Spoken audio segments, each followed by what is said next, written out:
Alors, donc on va aborder le thème de la résurrection sur tout le mois de novembre. On va parler de la résurrection. Amen. On va parler de la résurrection divine. On va parler de la résurrection. Mais première des choses à savoir que je viens d'évoquer, c'est que la résurrection, c'est bien plus profond que juste un mot qui revient à la vie. La résurrection est en réalité une puissance. Et en réalité, une puissance qui agit en ceux qui sont vivants, mais pas vivants, juste respirant, non, qui sont vivants en Jésus-Christ. Amen, ou en Dieu. On va le voir ensemble. Ok? Donc, on va directement aller dans Matthieu 22, à partir du verset 23. Et je vais lire du verset 23 au verset 33. Mais il faut que chacun ouvre comme ça, ceux qui sont connectés pourraient aussi ouvrir le micro et puis lire, comme ça on pourra partager ensemble. Amen? Comme ça on pourra partager ensemble. Comme ça on pourra partager ensemble. Ok. La Bible dit, les Sadducéens et la résurrection. Le même jour, amen, les Sadducéens qui disent qu'il n'y a pas de résurrection. Amen. Les Sadducéens qui disent qu'il n'y a pas de résurrection s'approchèrent de Jésus et lui posèrent cette question. Alors, j'explique rapidement le contexte. C'est qu'en Israël, il y avait, si vous voulez, trois grands partis politiques. Ok, trois grands partis politiques. Il y avait les pharisiens, il y avait les Sadducéens et il y avait les Esséciens. Les Esséciens, on les voit très peu dans la Bible, carrément on les voit. Mais il y avait ce qu'on appelle les pharisiens et les Sadducéens. Les pharisiens et les Sadducéens, quand bien même étaient ensemble ceux qui gouvernaient le Sanhédrin, en fait, il faut comprendre qu'à l'époque juive, à l'époque biblique, les partis politiques étaient liés à la loi. Oh, la loi, c'est quelque chose de religieux. Donc, la politique, là-bas, en fait, était liée à la religion. Donc, ce qui différenciait les partis politiques, ce n'était pas les croyances économiques ou les croyances sociales, c'était les croyances religieuses. Est-ce qu'on est ensemble? Donc, ce qui différenciait les partis politiques, c'était les divergences qu'ils avaient par rapport à la religion. C'était ça à cette époque-là. Donc, quand tu vois un pharisien, qu'est-ce qui différencie un pharisien d'un sadducéen? C'était pas que le pharisien croyait au capitalisme et que le sadducéen croyait au communisme. Non, ce qui les différenciait, c'était des divergences doctrinales. Et parmi celles-ci, il y avait une qui les différenciait. C'est que les pharisiens croyaient en la résurrection et aux esprits. Mais les sadducéens ne croyaient pas aux esprits et à la résurrection. Ils ne croyaient pas en ça. Et c'est ce que la Bible vous explique. La Bible dit le même jour, les Sadducéens qui disent qu'il n'y a pas de résurrection. Il n'y a pas de résurrection. Donc, il y avait une forme de contradiction quand il s'agissait de parler du sujet de la résurrection. C'est pour ça que vous allez voir la sagesse de Paul. Paul était un homme très sage. Dans le livre de Actes, je crois que c'est dans les derniers chapitres, Paul va arriver dans une forme de jugement. Ok, on veut l'envoyer, en fait, on veut le juger. Et il s'avère que les Sadducéens, les pharisiens se mettent à se plaindre, ils commencent à se plaindre de lui, que oui, Paul, il prêche un Dieu, etc., etc., etc., etc. Et à un moment, Paul va prendre la parole. Et autre le passage. Parce qu'il faut que tout ce qu'on dit, ça soit appuyé par la Bible. Amen. Comme ça, toi, après, tu peux noter pour aller réécouter. C'est pas seulement m'écouter. Hein. Voilà. Il ne faut pas croire que tu vas résumer, tu vas garder tout ça dans ta tête. Amen. Voilà. Amen. On est ça. Aïe, aïe, aïe. Donc, Paul, dans le livre de Actes, je crois que c'est Actes, je suis en train de chercher. Voilà, dans Actes 24, au verset 21. Voilà. Paul maintenant est au milieu des pharisiens et des sadducéens. Et voici ces pharisiens et ces sadducéens qui sont en train de vouloir juger Paul, en train de vouloir parler, en train de vouloir même amener Paul à être crucifié, à être amené en prison. Il faut qu'on tue Paul parce que Paul, là, il prêche ce Jésus-là. On ne sait pas comment, c'est quelle abomination, comment il peut prêcher ce Jésus. Et regardez ce que Paul va faire pour se sauver. Regardez la sagesse que Paul va avoir pour être sauvé, pour se sauver lui-même. Regardez la sagesse au verset 21. Il dit, à moins que ce ne soit uniquement de cette parole que j'écris au milieu d'eux. Il dit, c'est à cause de la résurrection des morts que je suis aujourd'hui mis en jugement devant vous. Donc Paul voit que les pharisiens et les sadducéens veulent l'envoyer en prison. Regardez ce qu'il dit. Il dit, c'est à cause de la résurrection des morts que je suis devant vous. Pourquoi? Parce qu'il sait que la résurrection des morts est un sujet qui divise toujours les pharisiens et les sadducéens. Donc qu'est-ce qu'il a fait? Il a semé en fait la division entre eux pour pouvoir être sauvé. C'est pour ça qu'au verset 22, automatiquement, la Bible dit, Félix, qui savait exactement ce qui concernait la voie, les renvoya plus tard. Il dit, quand le tribun viendra, etc., etc. Ah non, c'est pas le bon message.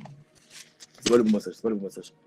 Ah voilà. Alors dans Acte 23, verset 6. Acte 23, verset 6. Regardez, regardez.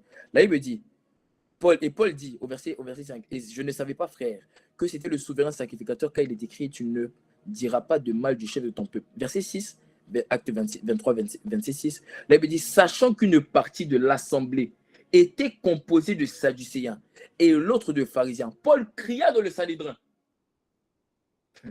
Le gars, il est trop sage. Il dit, vous voulez m'envoyer en prison. Mais je sais que vous n'êtes pas unis. Ils ont traité Jésus de quelqu'un qui chasse les démons par Belzébul. Jésus a dit que si le royaume du diable, le royaume des ténèbres, est divisé contre lui-même, le royaume ne peut pas subsister. Donc, Paul savait que ils sont là, ils veulent s'unir pour l'envoyer en prison, mais ils ne sont pas unis eux-mêmes. Ils ont des divergences. Il y a des choses sur les points sur lesquels ils ne sont pas d'accord. Il dit, je vais jouer sur ça. Donc là, il me dit, il cria dans le Sanhédrin. Il a crié. Il dit, frère, moi je suis pharisien.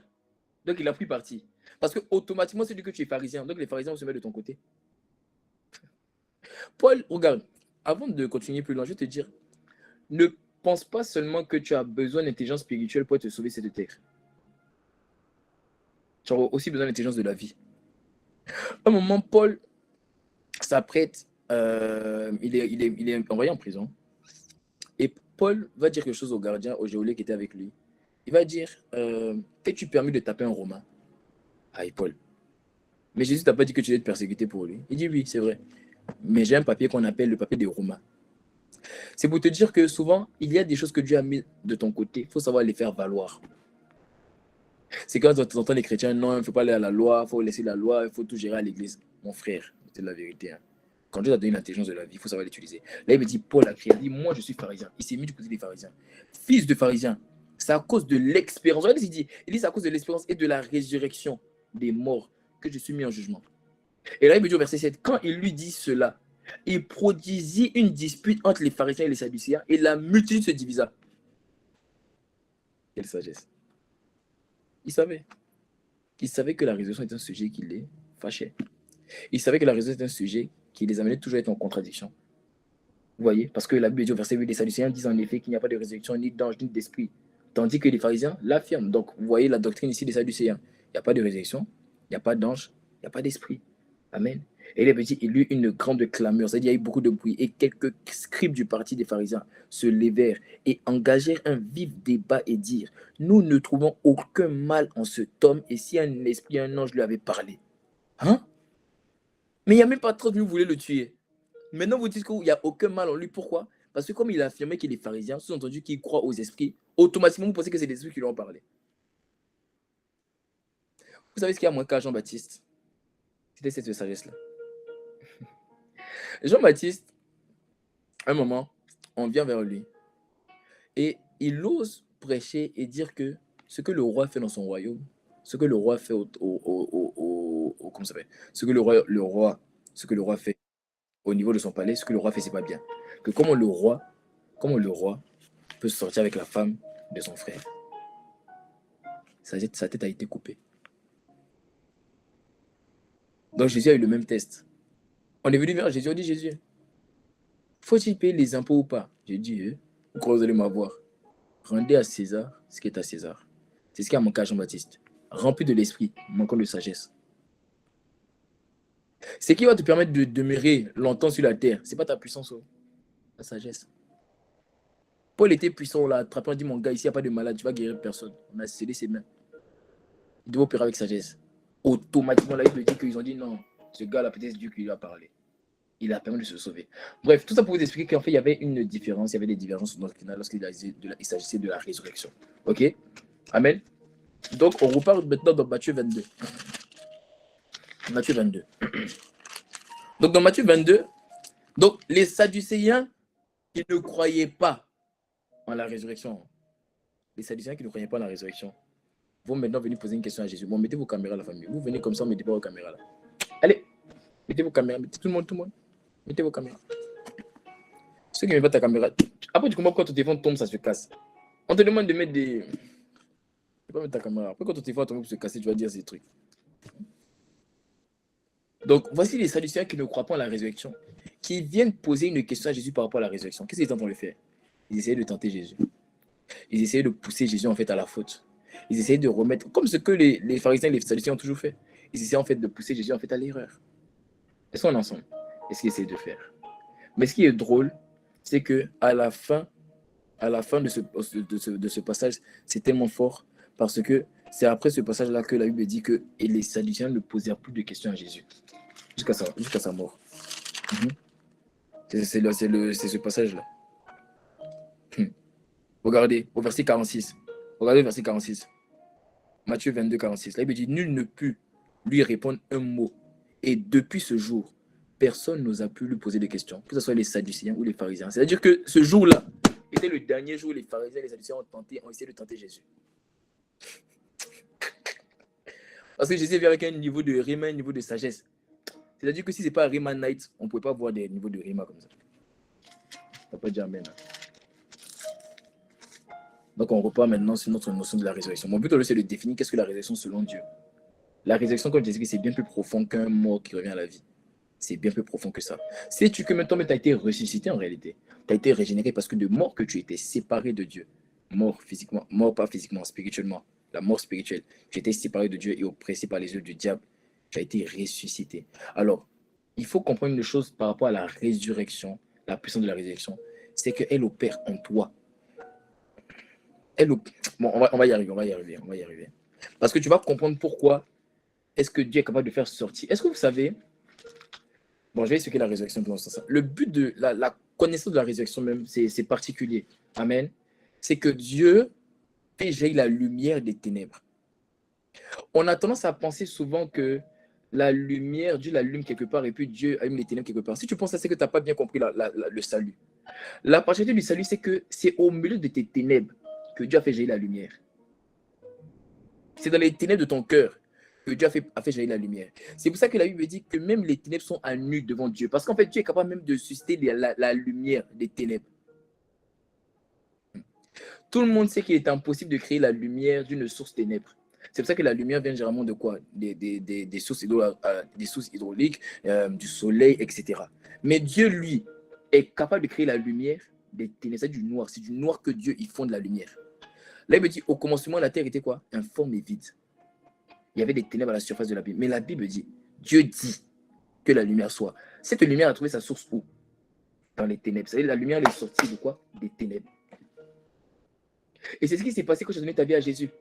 C'est qu'une lumière a jailli de ton cœur qui était quoi? Qui était aveuglée par les ténèbres. Parce que la Bible dit que le trône de ce monde a aveuglé leur intelligence, afin qu'ils ne puissent plus voir briller la splendeur. Donc ça veut dire que tu étais dans les ténèbres, les épaisses ténèbres de l'incrédulité, du péché. Mais dans ces ténèbres-là, Dieu a suscité quoi? La lumière. Pourquoi? Parce que cette lumière est une puissance qui était en toi. Elle n'est pas venue de l'extérieur, elle est sortie de toi. Est-ce que tu comprends? Le salut n'est pas venu de l'extérieur pour te toucher. Non, le salut était déjà est sorti de toi, de ton esprit. Amen. C'est pareil avec la résurrection. La résurrection n'est pas quelque chose qui vient extérieurement. Parce que quand tu penses que ça vient extérieurement, alors tu vas penser alors que la résurrection se limite à seulement prier pour un mort et puis revient à la vie. Non. Mais si tu comprends ce que je viens de t'expliquer, tu comprendras alors que la résurrection en fait, est une puissance qui agit à l'intérieur de nous. Là, il me dit, vous savez comment l'esprit a ressuscité d'entre les morts Jésus. Mais cet esprit-là, il habitait où? En Jésus. Qui est venu imposer les mains à Jésus pour qu'il sorte du tombeau? Et pourtant, il s'est levé. Pourquoi? Parce que la puissance agissait en lui. Est-ce que vous comprenez? Est-ce qu'on est ensemble? Est-ce qu'on est ensemble? On est ensemble. Amen. Amen. Comment c'est trop? Tu es en train de le noter, c'est ça? C'est ça, ouais. Ok, on y va. Alléluia. Tu me dis Amen, on continue. Amen. Amen. Le même jour, les Sadducéens qui disent qu'il n'y a pas de résurrection, c'est leur manière de parler. Tu sais, il y a des gens là, ils pensent qu'ils ont des bonnes doctrines. Il faut les confondre. Et Jésus les a confondus quoi? Par la sagesse. Mais pas que par la sagesse. Parce que je vais te montrer qu'il y a deux moyens de confondre. La sagesse et la démonstration. Paul va dire une chose. Il dit notre évangile n'est pas fondé sur les discours persuadés de la sagesse humaine. Jamais.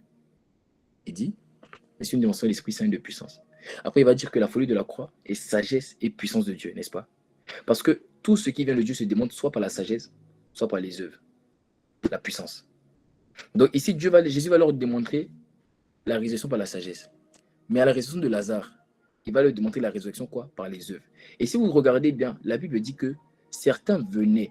Quand vous allez dans Jean 11, la Bible dit que certains venaient voir Lazare.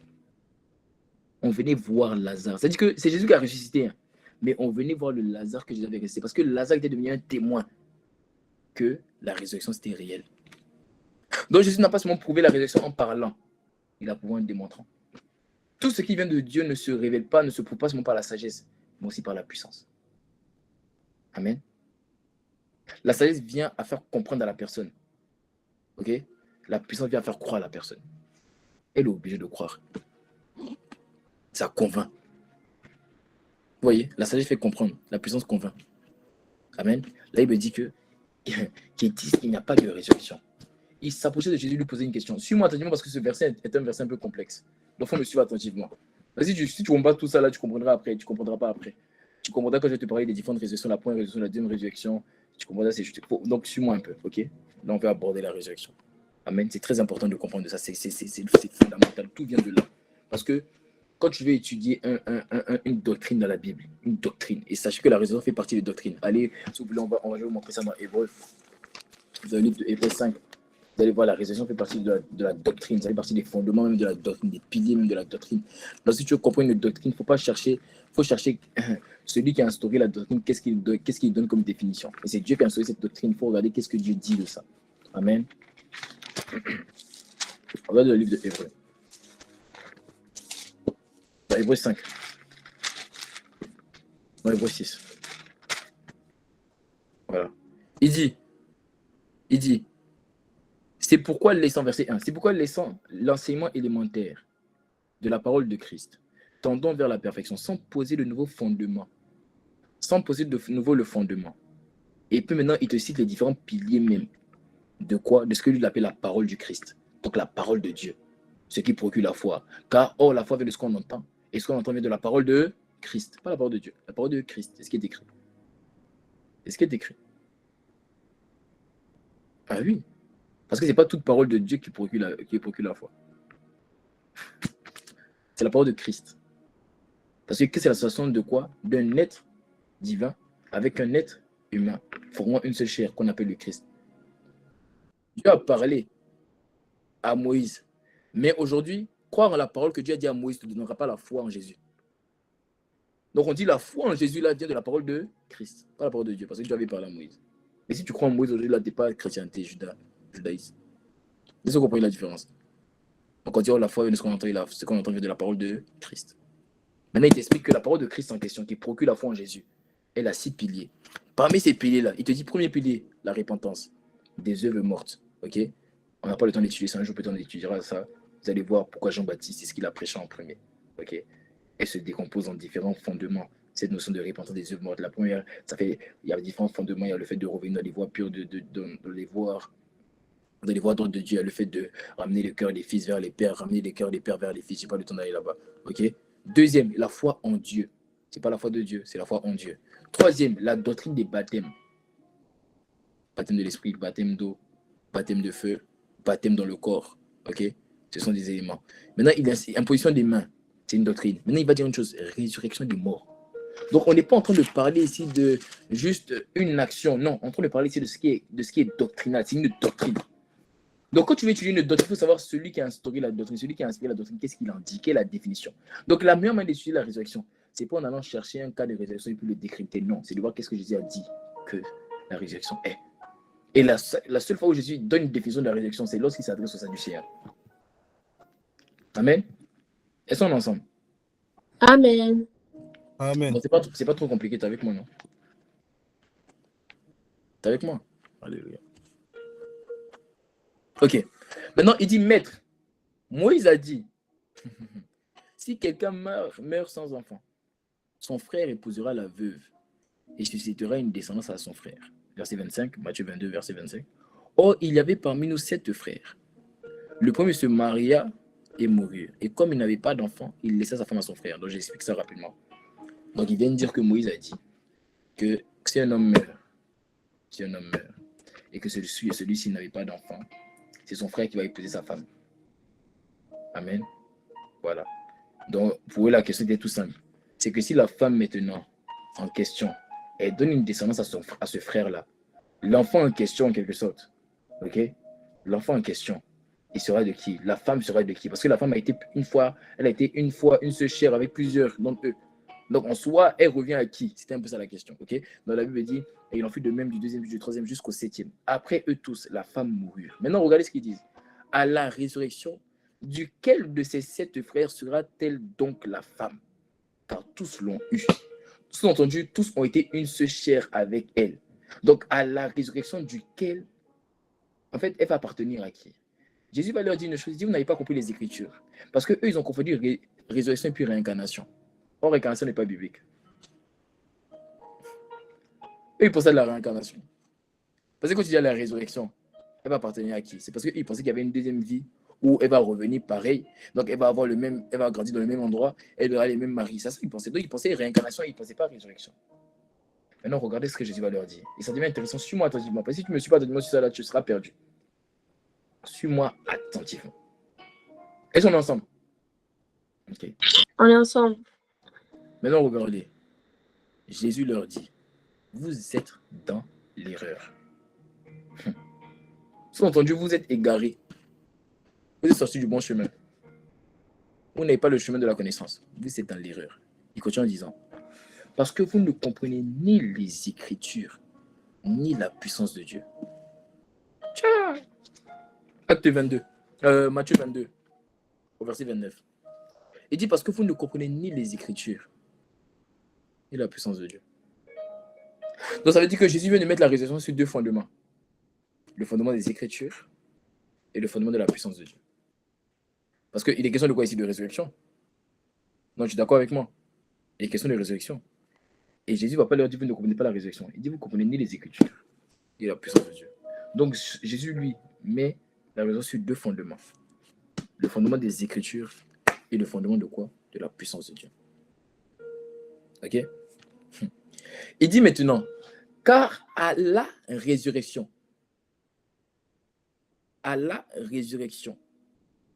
les hommes, il faut bien voir ici, il dit à la résurrection. Ça veut dire que c'est comme s'il y a un temps qu'on va appeler à la résurrection, il y a une saison qu'on va appeler à la résurrection. C'est différent de ressusciter un mort. Quand tu vois dans la Bible qu'on parle de résurrection des morts, c'est différent de ressusciter un mort. Ressusciter un mort, c'est prier pour un mort, il revient à la vie. Résurrection des morts, c'est la résurrection de tout être humain afin d'être jugé. Et parmi ces résurrections, il y en a 2. Parce qu'il y en a 2. Et ce qu'on appelle la première résurrection, c'est la résurrection de ceux qui sont morts en Christ, qui vont ressusciter en premier. Tu peux le voir dans 1 Corinthiens 15.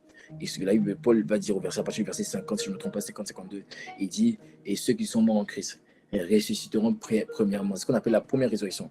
Donc ceux qui sont morts en Christ vont ressusciter afin de léviter dans les airs.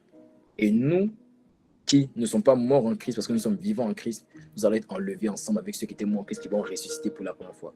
Et ceux-là, tous vont monter ensemble pour l'enlèvement, où ils iront au ciel pendant 7 ans pour les noces de l'agneau. Amen. Et revenons après ça sur la terre pour un millénium.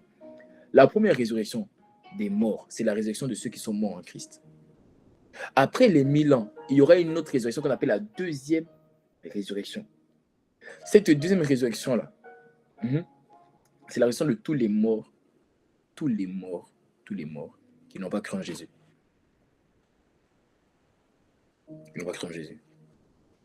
Voilà. C'est leur résurrection à eux. Afin d'être jugés. Vous voyez? Afin d'être jugés. Certains théologiens, et je le crois aussi, disent que quand même parmi eux, il y aura des gens qui sont ressuscités à la deuxième mort, mais qui iront quand même au ciel. C'est ceux-là qui seront morts dans le millénium. Cependant, ils seront très peu parce qu'il avait dit celui qui meurt dans le millénium à 100 ans, c'est comme si on l'a maudit. Celui qui meurt dans le millénium à 100 ans, c'est comme s'il est mort à 14 ans. Donc dans le millénium, ça sera des gens qui seront restés vivants pendant 900 ans, 800 ans, etc. Donc limite même, ils n'auront même pas connu la mort. Mais la personne qui sera sauvée à la deuxième résurrection, c'est-à-dire la résurrection du jugement, là, ce sont les gens en fait qui auront été morts en fait durant le millénium. Amen. Le jour où on parlera d'eschatologie, on parlera de ça. Ok? C'est très important de comprendre ça. Ok? Voilà. Donc il y aura c'est ce qu'on appelle le jugement du trône blanc. Ok? Le jour du jugement, le trône blanc. Ok? Voilà, trône blanc parce que c'est pour dire la dimension de Dieu qui est impartiale, qui n'est pas tachée, qui n'est pas corrompue. Dieu a regardé ce que tu as fait et t'a jugé sur ça. Amen. Voilà. Et ce trône blanc là, nous allons passer, pas à cause de nos œuvres, à cause de Jésus-Christ. Ok? À cause de Jésus-Christ. Donc, il y aura d'abord le tribunal de Christ qui aura lieu pendant les 7 ans de la noce, des noces de la Dieu. C'est là qui va nous récompenser. Et il y aura le trône blanc par lequel on va nous aussi passer, mais on sera sauvé d'office. Mais il faudra passer parce que c'est la résurrection des morts, de tous les morts qui ont vécu. Mais on va quand même passer. Ok, amen. Mais cette résurrection-là, elle sera pour le jugement. Donc, il dit car à la résurrection. Car à la résurrection. Car à la résurrection. Donc, ici, il parle de quelle résurrection? Il parle de la deuxième. Voilà. Il parle du deuxième. C'est cette résurrection-là qui amène vers l'éternité. Voilà. C'est la deuxième résurrection quand tu as été jugé non coupable. Tu ne vas pas en enfer, tu vas au ciel pour l'éternité. Donc, Jésus est en train de dire car à la deuxième résurrection, à partir de la deuxième résurrection, il dit les hommes ne prendront pas de femmes. Donc, il n'y a plus en fait de relation au ciel. Il n'y a pas de relation. Non. L'époux, c'est le Christ. Nous sommes l'épouse. Nous sommes un. Amen. Donc, il dit les hommes ne prendront pas de femmes, ni les femmes de mari. Il n'y a pas de mariage. La personne dit hé Seigneur, tu n'as rien compris. Hein. Ton mariage qui va te donner, il faut. Pardon. Hein? Allons, cherchons Dieu. Amen. Mais là, il dit ils seront comme les anges de Dieu dans le ciel. C'est-à-dire, ils vivront pour les intérêts de Dieu. Ils vivront pour la présence de Dieu. Maintenant, regardons le verset 31. On peut rentrer dans les choses sérieuses. Maintenant, regardez ce que Jésus dit. Suis-moi, ça devient intéressant. Si tu as raté là, beaucoup de choses tu ne comprendras pas. Il dit pour ce qui est de la résurrection des morts. Pour ce qui est de la résurrection des morts. Pour ce qui est de la résurrection des morts. N'avez-vous pas lu ce que Dieu vous a dit? Donc là, regarde. Hein. Jésus n'est pas en train de dire quelque chose que lui, il est en train de dire, vous voyez ce que Dieu a dit lui-même concernant la résurrection. Il dit, moi je suis le Dieu d'Abraham, le Dieu d'Isaac, le Dieu de Jacob. Dieu n'est pas le Dieu des morts mais des vivants. Une personne dit, ah, mais vraiment, quel est le rapport avec la résurrection? Toute la définition de la résurrection se trouve dans ce verset-là. Parce que Jésus dit, pour ce qui est de la résurrection, Dieu a dit, je suis le Dieu d'Abraham, d'Isaac et de Jacob. Je ne suis pas le Dieu des morts, mais le Dieu des vivants. Ok. Quand Dieu dit, je suis le Dieu d'Abraham, d'Isaac et de Jacob, il parle à qui?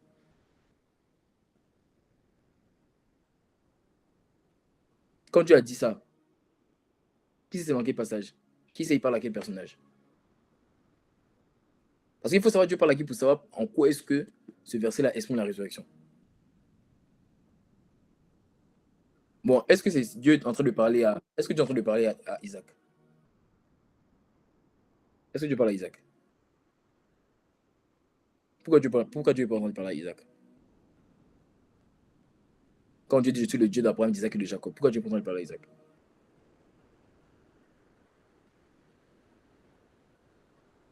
Allez-y, allez-y.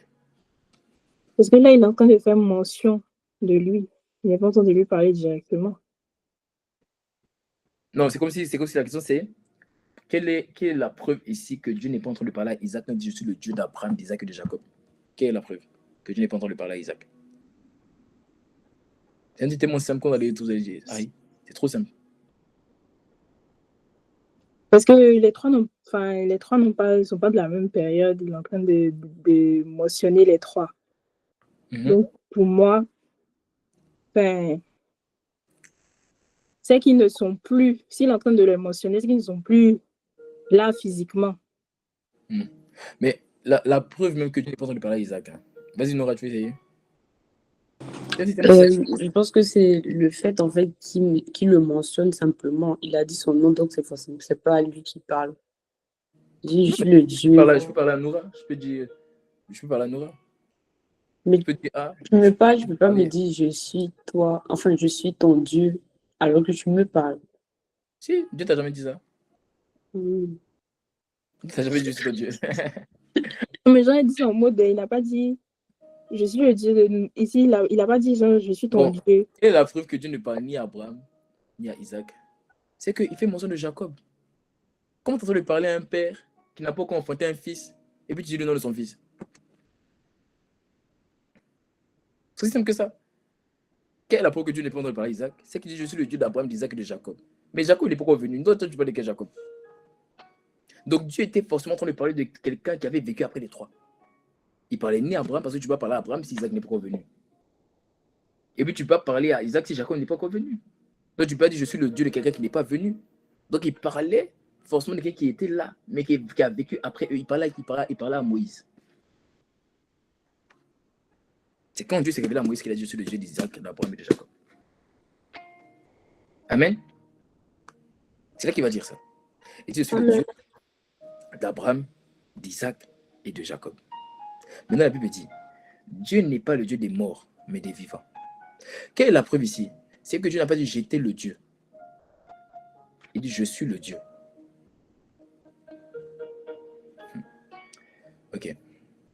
Il n'a pas dit, j'étais le Dieu. Il dit, je suis le Dieu d'Abraham, d'Isaac et de Jacob. Ça veut dire que je suis toujours leur Dieu. Donc, ils sont toujours mes serviteurs. Donc, on est toujours en alliance. Et si on est toujours en alliance, ça veut dire qu'ils sont toujours vivants. Parce que la mort, qu'est-ce que la mort? C'est être séparé de Dieu. Mais si notre alliance parle encore, ça veut dire qu'on est toujours proche. Donc, ils sont toujours vivants. Ils sont ensemble. Donc, ce que je suis en train d'expliquer, c'est qu'en fait, j'ai encore une alliance avec eux. Mon alliance n'est pas morte. Mon alliance n'est pas morte. Maintenant, en quoi est-ce que le fait que l'alliance en ces hommes-là n'était pas morte est un signe de la résurrection? C'est que c'est la résurrection, la puissance de la résurrection qui agissant en Abraham faisait que malgré qu'il est mort physiquement, il est vivant spirituellement. Est-ce que vous comprenez? C'est pour ça que là, il me dit, vous savez comment l'Esprit a ressuscité Jésus-Christ d'entre les morts. Comment Jésus pouvait sortir lui-même du tombeau?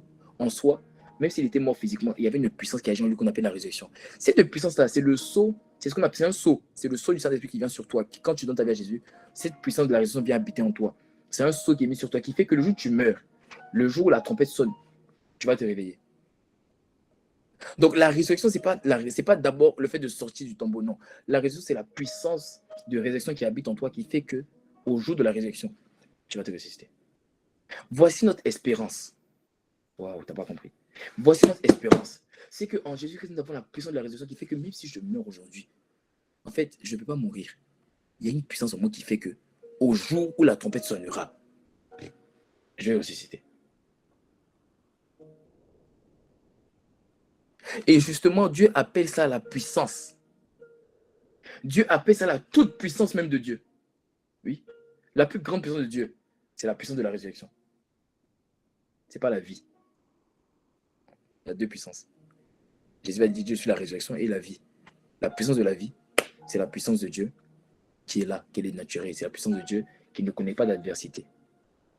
Cette puissance-là peut être arrêtée par la mort. Parce que tu as remarqué, tout ce qui vit et existe peut souvent être frappé par la mort. Mais en quoi est-ce que la résurrection, la puissance de la résurrection est la plus grande? C'est que la puissance de la résurrection sort de quoi? De la mort, comme la lumière, je t'ai expliqué, sort des ténèbres. Voilà pourquoi elle est redoutable. Voilà pourquoi la Bible dit que si Satan et les mondes avaient compris, ils n'allaient pas crucifier le prince de gloire. Parce qu'ils n'avaient pas compris qu'en le tuant, ils étaient en train d'activer une puissance encore plus grande. La puissance de la résurrection qui s'opère dans la mort. Parce qu'il n'y a pas de résurrection sans mort. Donc c'est la toute puissance de Dieu. Pourquoi? Parce qu'elle est capable. Elle se trouve. C'est trop fort la famille. Dieu est tellement fort que la puissance de la résurrection. La Bible dit que le plus grand ennemi de Dieu, c'est qui? Le plus grand ennemi de Jésus, c'est qui? C'est la mort, c'est pas le diable. C'est la mort. C'est le dernier ennemi. Maintenant, pourquoi c'est la plus grande des puissances? Parce que la résurrection même se trouve même dans la mort. C'est-à-dire que Dieu a mis sa plus grande puissance dans son plus grand ennemi. Pour que quand son grand ennemi agit, tout ce qu'il arrive à procurer, c'est la puissance de Dieu en lui. Amen. C'est ça. C'est pour ça que c'est la plus grande puissance. C'est ça la Bible dit, quel que soit comment les ténèbres recouvrent la terre, sur toi, sa lumière brille. Parce que voici le paradoxe de Dieu. Toute armée sur la terre va mettre sa puissance, va mettre sa plus grande puissance, ses plus grandes armes, en fait, très loin de ses ennemis. Qu'est-ce que Dieu fait? Dieu met ça dans son ennemi. Pour que quand son ennemi, c'est comme si moi j'ai mon arme, j'ai mon AK-47, et puis je mets ça dans ta main. Ce que tu n'as pas compris, c'est que l'AK-47, là, quand ça sort des balles, Ça tire des balles qui sont comme des explosions. Mais à chaque fois que tu tires, ça t'explose toi-même. Donc, ce que Dieu a fait, c'est que Dieu a mis sa puissance, en fait, si tu veux, dans ses ennemis. Pour qu'à chaque fois que ses ennemis essaient d'opérer pour tuer ses saints, ses ennemis, en fait, ne font que relâcher ce que Dieu a mis en eux. Donc, le jour où l'esprit de mort veut frapper un enfant qui est en Dieu, un enfant qui est en Christ, en fait, ce qu'il est en train de faire, c'est qu'il est en train de lui communiquer la résurrection.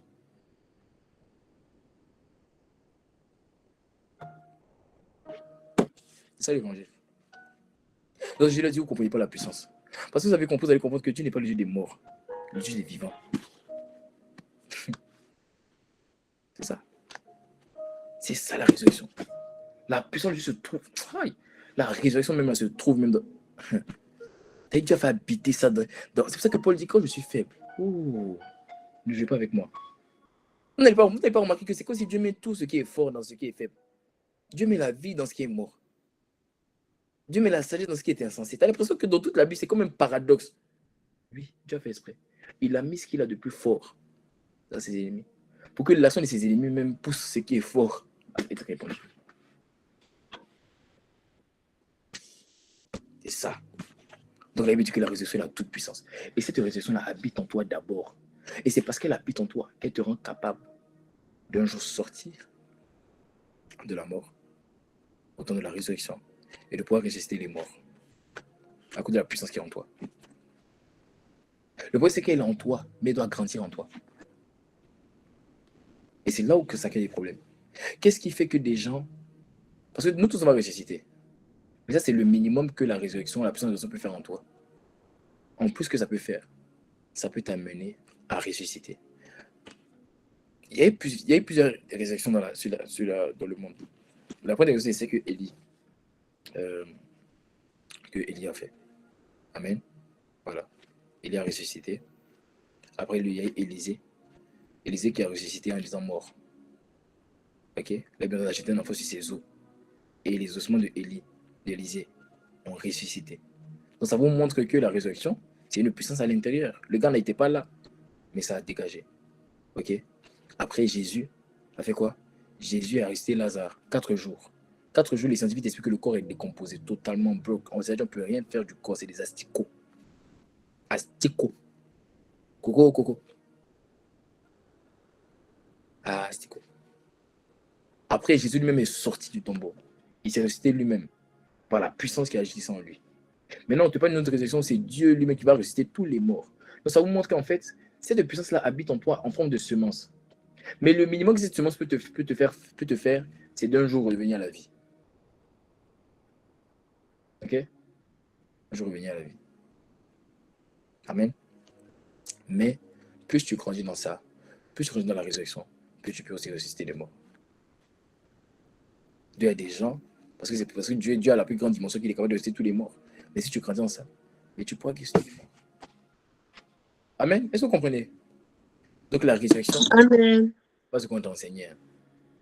La résurrection, c'est d'abord quoi? Une puissance qui agit à l'intérieur de toi. C'est un garant, c'est un sceau qui est à l'intérieur de toi qui fait que le jour où tu meurs, tu reviendras sur la terre. Parce que Jésus a dit, il a dit, moi, où est ton aiguillon? L'aiguillon, c'est ce qu'on prenait pour décider qui allait mourir. Il dit, moi, où est ton aiguillon? Où est la réduction des morts? C'est moi, j'ai ça. Tu ne peux plus décider qui va mourir. C'est fini. Donc la mort peut penser qu'il t'a pris. Non, la mort ne t'a pas pris. Au contraire, tu viens d'activer la puissance qui est en moi. Parce que tant que je ne meurs pas, il n'y a pas de résurrection. Pour le quel que soit comment tu vois ta vie spirituelle, tes émotions, tes sentiments mourir, réjouis-toi. Quand tu vois la mort arriver, réjouis-toi. Ça veut dire que Dieu t'a trouvé digne de quitter la puissance de la vie, d'arriver à la puissance de la résurrection. Et ce qui est bien après la résurrection, c'est qu'après la résurrection, on ne meurt plus. Quand Dieu t'a ressuscité, tu as ressuscité. On ne peut plus faire un demi-tour. Donc quand tu vois le diable essayer de te tuer, réjouis-toi, accroche-toi à Dieu. N'abandonne surtout pas. Permets qu'il te tue.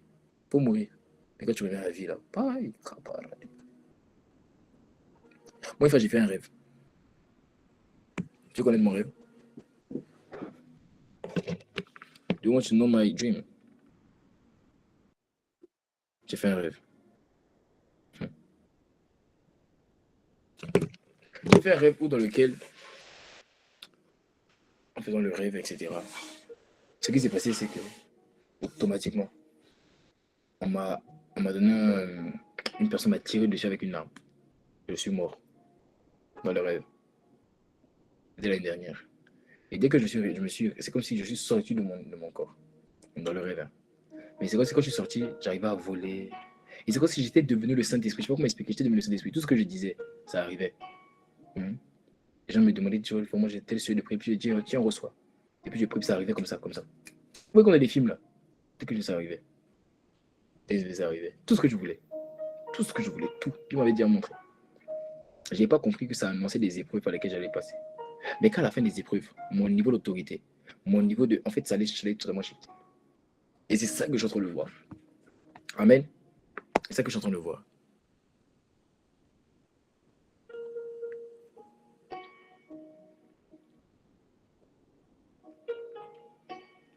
Amen. Est-ce qu'on est ensemble?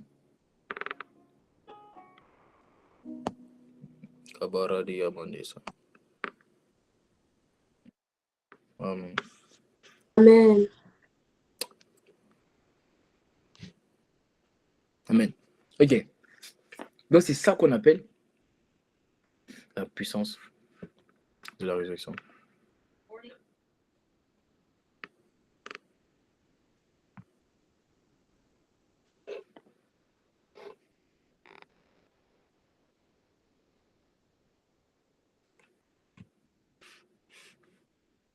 Amen. Amen. Et là, il me dit les foules qui écoutaient furent frappées de l'enseignement de Jésus. Non, est-ce que vous avez compris? Qu'est-ce que la résurrection? Vous avez compris ou pas? Non, vous avez vu que c'est plus profond, c'est plus. Tu vois, la résurrection habite en toi. C'est une puissance qui fait que tout ce qu'on te donne ne peut pas mourir. Et même si ça venait à mourir, ça peut pas. C'est-à-dire que ça ne peut pas rester mort. Si tu comprends ça, tu comprendras que tu peux prendre n'importe quel projet, n'importe quelle entreprise. Dès lors que ça touche ta main, en fait, ça ne peut que prendre vie. En fait, il n'y a même pas besoin. Tu sais, il y a des gens qui ont besoin de faire beaucoup de stratégies. Tu n'as même pas besoin de faire beaucoup de stratégies. Juste ta présence dans un endroit fait que les clients doivent venir. C'est-à-dire que juste ta personne, juste ta présence, juste le fait que tu es dans une classe, fait que tu dois avoir des bonnes notes. Tu sais, tu fais même pas parce qu'il y a une puissance en toi. Le point, c'est qu'on n'a pas conscience de ça. On appelle ça la résurrection, la puissance de la résurrection. Tu vois pourquoi Paul pouvait dire, oh Dieu, afin que je te connaisse, Kinosco, que je devienne un avec toi. Avec quoi? La puissance de ta résurrection et la communion de tes souffrances. Il voulait devenir un avec la puissance de la résurrection. Parce qu'il savait que c'est comme ça qu'il allait connaître Dieu. Il dit ainsi je te connaîtrai. En devenant un avec toi. Tant que tu ne manifestes pas ce qu'on appelle la puissance de la résurrection et que tu ne vis pas dans ça, tu ne peux pas connaître Dieu pleinement. Parce que Dieu opère même par la puissance de la résurrection. Jésus a opéré par la puissance de la résurrection. Comment t'expliques qu'un gars il marche sur l'eau? C'est une personne qui est ressuscitée qui peut faire ça. Parce que la résurrection a mené à quoi? Au corps glorifié. C'est le corps glorifié qui passait par les murs. C'est le corps glorifié qui est capable de marcher sur l'eau. C'est le corps glorifié qui est capable d'appeler les poissons, qui est capable de multiplier le pain. Donc il y a une puissance en toi qui, lorsqu'elle a le fait en sorte que la vie qui est réservée pour toi à la résurrection, tu puisses la vivre sur la terre. C'est ça la puissance de la résurrection. Quand tu commences à opérer, c'est là que maintenant tu vois tu pries pour les gens, puis les pieds poussent, tu pries là, et puis les yeux s'ouvrent. Tu te dis, mais attends, d'où me met cette puissance? Ça s'appelle la puissance de la résurrection. C'est la vie que Dieu t'avait réservée dans le ciel, que tu commences à vivre sur la terre.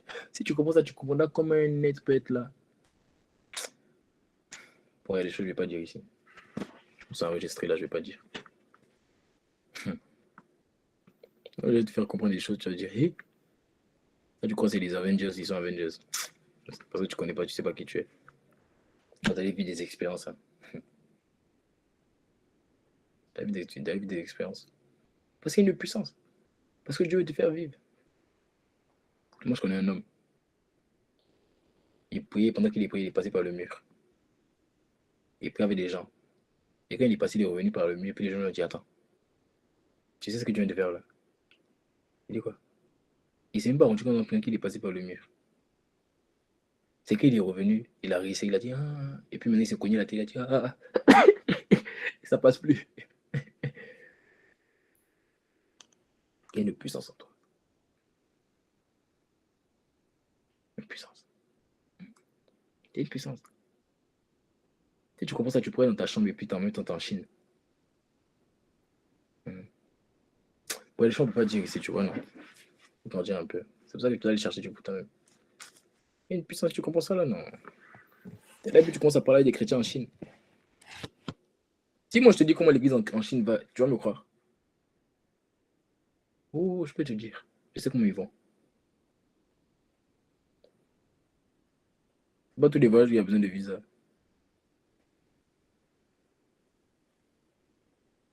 Pour ma parenthèse, on continue. Je ne dirai pas ici. Ils sont ensemble. Ils sont ensemble.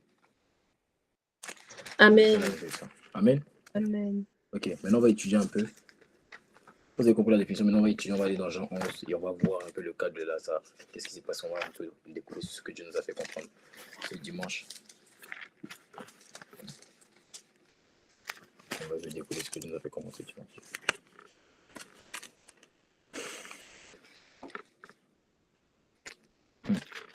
Aïe, aïe. La résurrection de Lazare. Et après ça, peut-être, je ne sais pas qu'est-ce qu'on va aborder de la résurrection. Il y a plusieurs thèmes, on verra.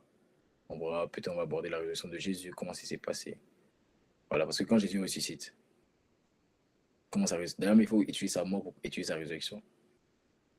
Parce que pour comprendre la résurrection, il faut comprendre déjà une certaine chose.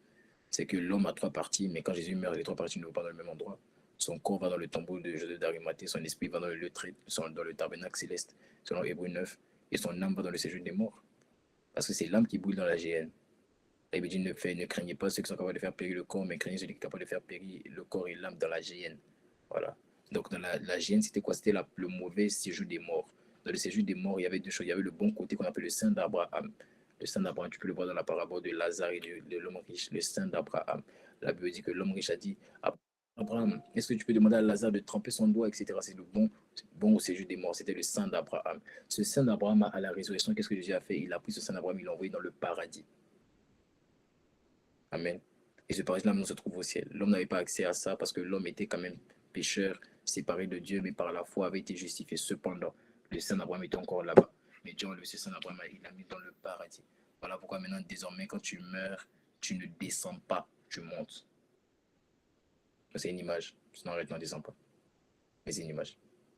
C'est très particulier, c'est très subtil. Parce que quand tu meurs, tu descends en montant. Parce que le ciel de mort ne se trouve pas en sous-terre, ça se trouve au deuxième ciel. Et tu descends en montant. Tu as l'impression de descendre, mais tu montes.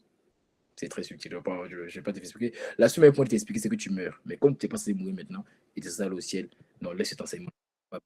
Si tu es d'accord avec moi, tu me dis Amen et on continue. Amen. Amen. Amen. Ok? Donc, là, il y avait le Saint d'Abraham et ceci de moi, il s'appelait Ardès. Ardès de Ardès.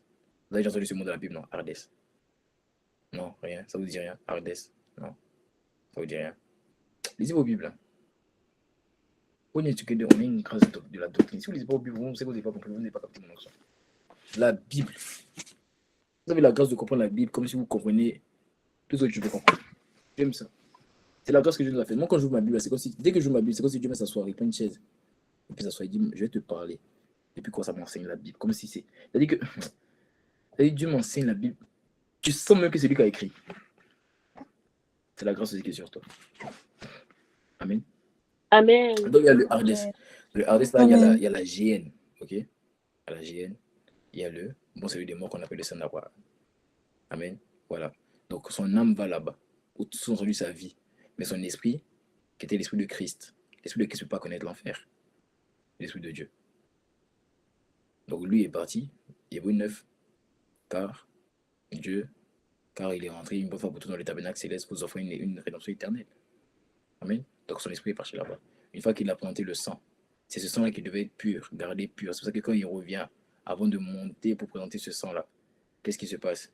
Il se passe que, comment ça s'appelle? Marie veut le toucher. Il dit non, ne me touche pas, tu vas me rendre impur. Parce qu'il y a un sang que je n'ai pas encore présenté. Il faut que je présente ce sang. Ok? Une fois qu'il présente ce sang lui est présenté et que le sang est agréé automatiquement. Maintenant, il reçoit l'autorité pour aller dans le séjour des morts, reprendre les clés de la mort, les guillons de la mort. Et maintenant, il peut ressortir pleinement parce qu'il sait que maintenant, il a tout. Il a vaincu la mort. Là, maintenant, il peut sortir avec son corps tout entier, le corps glorifié, et aller s'asseoir sur le trône, attendant que ses ennemis soient son marchepied. Bon, c'est pas le but d'aujourd'hui, hein, donc t'es pas obligé de retenir ça. Amen. Amen. Est-ce que Amen. vous avez des questions avant qu'on avance? Est-ce qu'il y a des questions avant qu'on avance? Pour vidéo.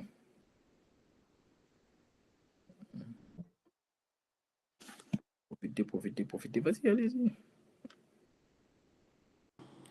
Moi, en fait, j'ai une question par rapport à quelque chose que tu avais dit tout à l'heure. Du coup, tu avais parlé du fait que il y avait des personnes qui allaient ressusciter parce qu'ils étaient morts en Christ, et tu as dit que il y a d'autres aussi qui allaient ressusciter parce qu'ils étaient vivants en Christ. Donc, je voulais savoir un peu J'ai pas c'est compris. quoi la différence. Tout à l'heure, quand tu parlais de la résurrection, du coup, tu as dit, je pense, au niveau de la première résurrection, il y a ceux qui vont ressusciter parce qu'ils sont morts en Christ. Et puis, tu as parlé aussi de vivants en Christ. Ok. Pour ça, j'ai pas bien compris. C'est quoi la différence entre les deux? Mort en Christ, c'est je suis mort avec la foi. J'ai gardé la foi. J'ai vaincu, j'ai gardé la foi. J'ai achevé la course. Je suis mort. Je ressuscite. Quand l'enlèvement arrive, vivant en Christ, c'est que je ne suis pas mort. L'enlèvement est venu me trouver. J'étais sur la terre. C'est ça. Quelqu'un d'autre?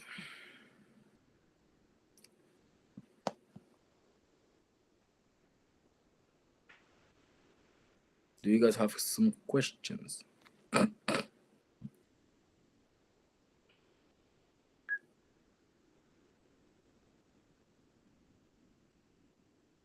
Question?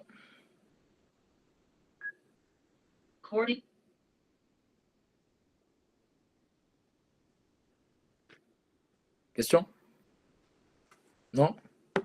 Ok. C'est qu'on va aller dans Jean 11. On va étudier un peu la raison de Lazare et on va s'arrêter là. Ok? Ou bien c'est assez dosé, on s'arrête là. On On continue. continue. Vous aimez la Bible. C'est bien. Hein? Tu m'as dit revenez un peu au début. Beaucoup de choses qu'on avait arrêté là. Laisse-moi dire recommencer. Voilà. Donc à partir de maintenant, chaque mercredi, Raymond Night. Il faut que tu deviennes un gay qui dans la parole. Tu es trop léger. Hein? Trop léger. Voilà. Il y a des versets là, si je te dis, je ne sais même pas c'est où. Il y a des personnages de la Bible, si je te dis, je ne sais même pas c'est qui. Je connaissais qui c'est qui Eliab. Jéroboam.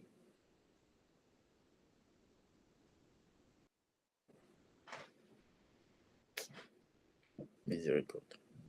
Ok. Jean 11. On y va. Verset 1. Or, il y avait un malade, Lazare de Béthanie. Lazare de Béthanie. Petite parenthèse, il ne faut pas confondre Marie de Béthanie et puis Marie, la mère de Jésus. C'est personnes différentes au. Voilà, Marie de Béthanie, c'est elle qui a versé le parfum là, ce qui paraît. Certains disent que c'était elle la femme prostituée en question que Jésus a dit, va ne pêche plus. Bon. Mais ça peut être prouvé, ouais, effectivement. Village de Marie et de Marthe, sa sœur. Marie était celle qui oignit. Bon, ouais, c'est ça. Voilà, c'est marqué. Marie était celle qui oignit de parfum le Seigneur et Dieu essuya les pieds avec ses cheveux. Et c'était son frère Lazarus, qui était malade. Voici quelqu'un que Jésus aimait, que Judas n'aimait pas.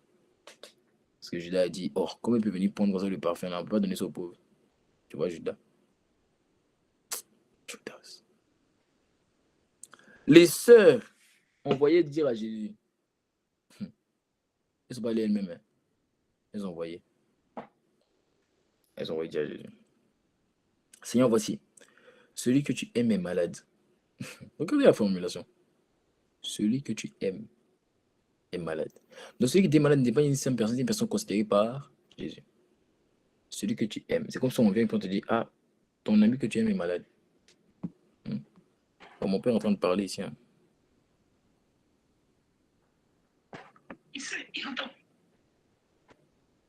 Donc celui qui a le cœur de Dieu a l'approbation de Dieu. Excusez-moi, maintenant je suis mitigé, je ne sais pas si je continue. Comme il y a plus de bonheur à donner qu'à recevoir, on va essayer de faire les deux. Amen. Gloire à Dieu. Ça va être compliqué cette histoire. Ça t'explique concentrement. Oh, mais chacun son berger. C'est quoi ton problème à toi? C'est mieux, je me déconnecte, sinon je vais arrêter le temps. C'est mieux, je me déconnecte. J'ai entendu le cœur de Jésus, oh, mon cœur a commencé à bouillonner. C'est mieux, je vais en retraite. Non, je vais me déconnecter. Alléluia, je vais suivre ça plus tard. Ok. Donc, Marie était celle qui oignit. Là, il me dit, les sœurs, on va dire à Jésus, Seigneur, voyez celui que tu aimes. C'est quoi si on t'envoie et puis on dit, la personne que tu aimes là, le frère que tu aimes, la mère que tu aimes, elle est malade. N'importe qui ici, ça touche ton cœur. Mais Jésus n'est pas un homme qui marche par les émotions. C'est un homme qui marche par l'esprit. Généralement, ce qui touche ton cœur au début, c'est pas forcément l'esprit. Hein. Ok, je vais te choquer. Tout ce que tu n'as pas vu, constaté, et qui te fait du mal d'abord, qui fait mal à ton cœur, qui suscite en toi une forme de compassion, que tu n'as pas vu, constaté, c'est pas Dieu, c'est des émotions. À chaque fois que vous voyez le mot compassion venir dans le cœur de la Bible, Jésus les vit. Les filles émues de compassion. Donc, la compassion qui vient de Dieu vient d'un constat. On a observé, on a analysé une situation, on a vu qu'il fallait qu'elle soit changée, et la compassion de Dieu est venue. Dès qu'on t'annonce quelque chose qui est mauvais, et puis tu commences à dire, oh, t'as pas vu. Ça là, faut pas te blaguer. C'est pas la compassion qui vient de Dieu. C'est tes émotions. C'est ta peur mélangée à une forme de tristesse, mélangée à une forme de qu'est-ce qu'on va faire. Il n'y a pas Yahweh dedans. Parce qu'un homme de l'esprit un homme de l'esprit n'a pas hâte à susciter les émotions d'abord. Peut-être qu'il n'a pas vu la situation. Est-ce que vous comprenez? Donc souvent, dès que la situation t'annonce que je peux automatiquement, tu commences à pleurer. Tu dis non, Dieu c'est Dieu qui m'a rempli, Dieu t'a pas. Oh, laisse Dieu tranquille.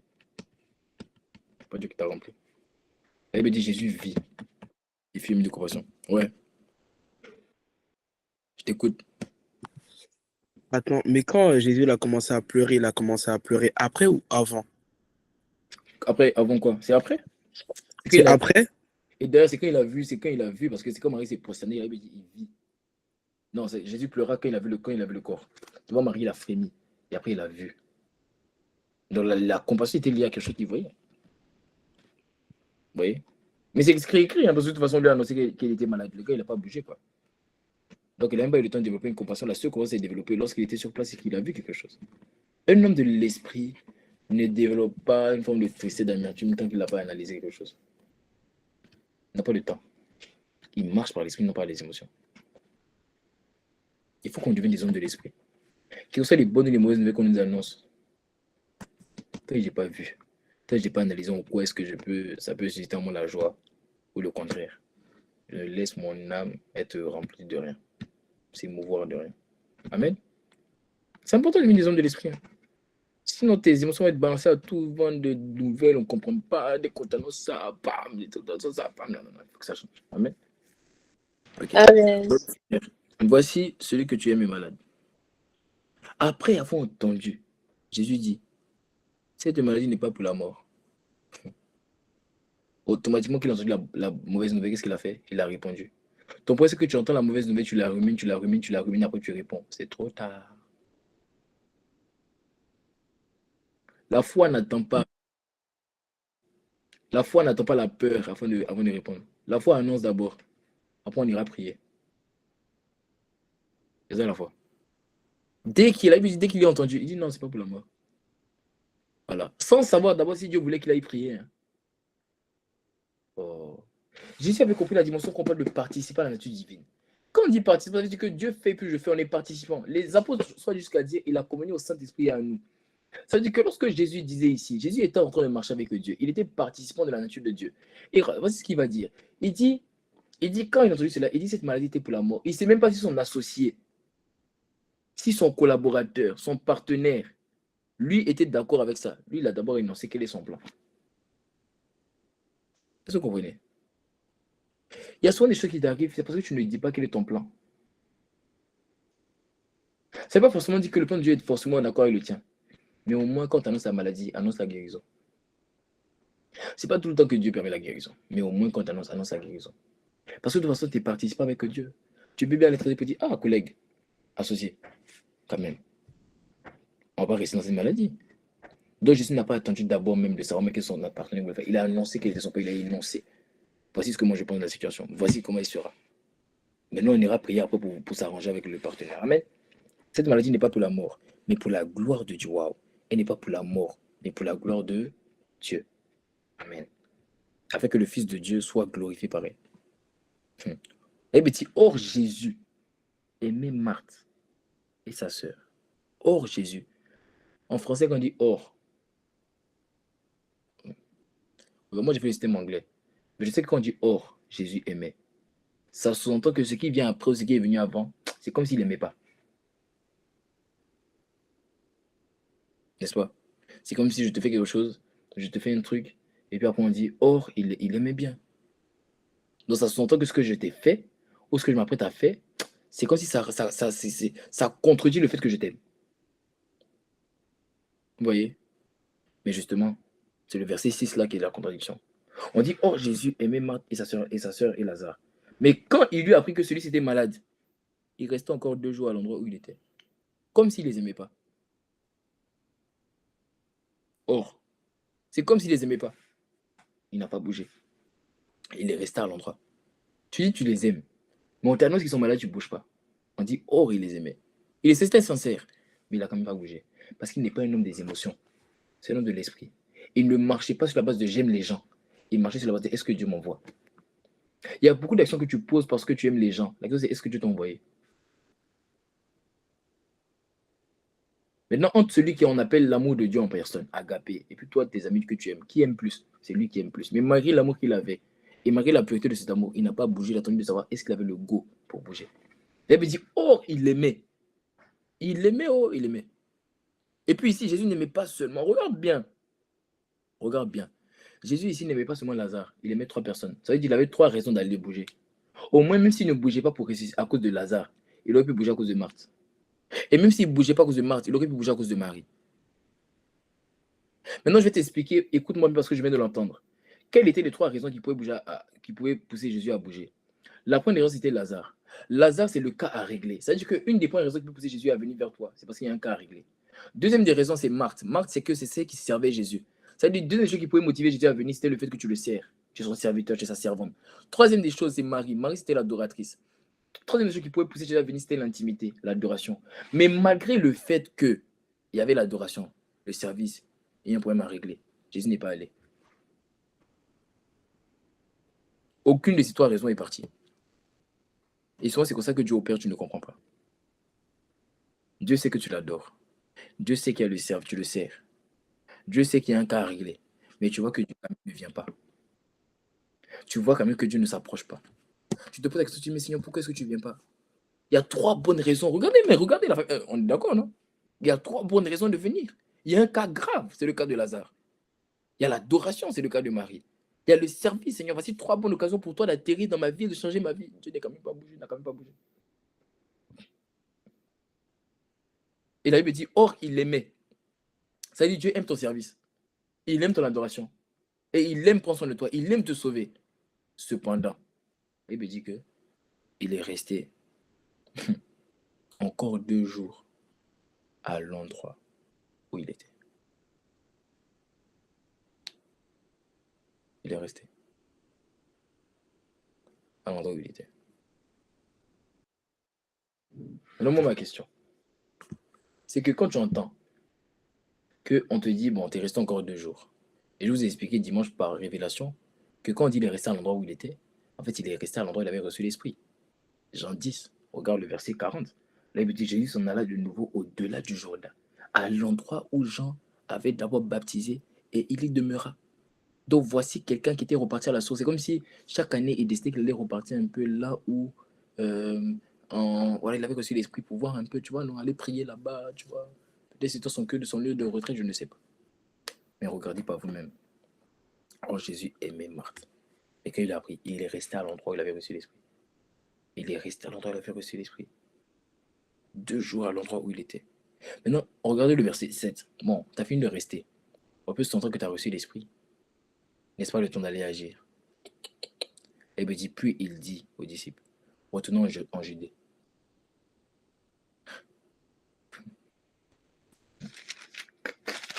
Retournons en Judée. Aïe, aïe, aïe, aïe, aïe, aïe, aïe, aïe. Pourquoi est-ce qu'il était question de retourner en Judée? Il faut regarder au chapitre 10. Il faut regarder au chapitre 10. Pourquoi est-ce qu'il est question de retourner en Judée? Il faut regarder au chapitre 10. Ok. Qu'est-ce qui s'est passé en Judée? Et ce qu'on appelle la fête des dédicaces. La fête de la dédicace. Voilà, quelqu'un dit avec moi la fête de la dédicace. La fête de la dédicace. Ok.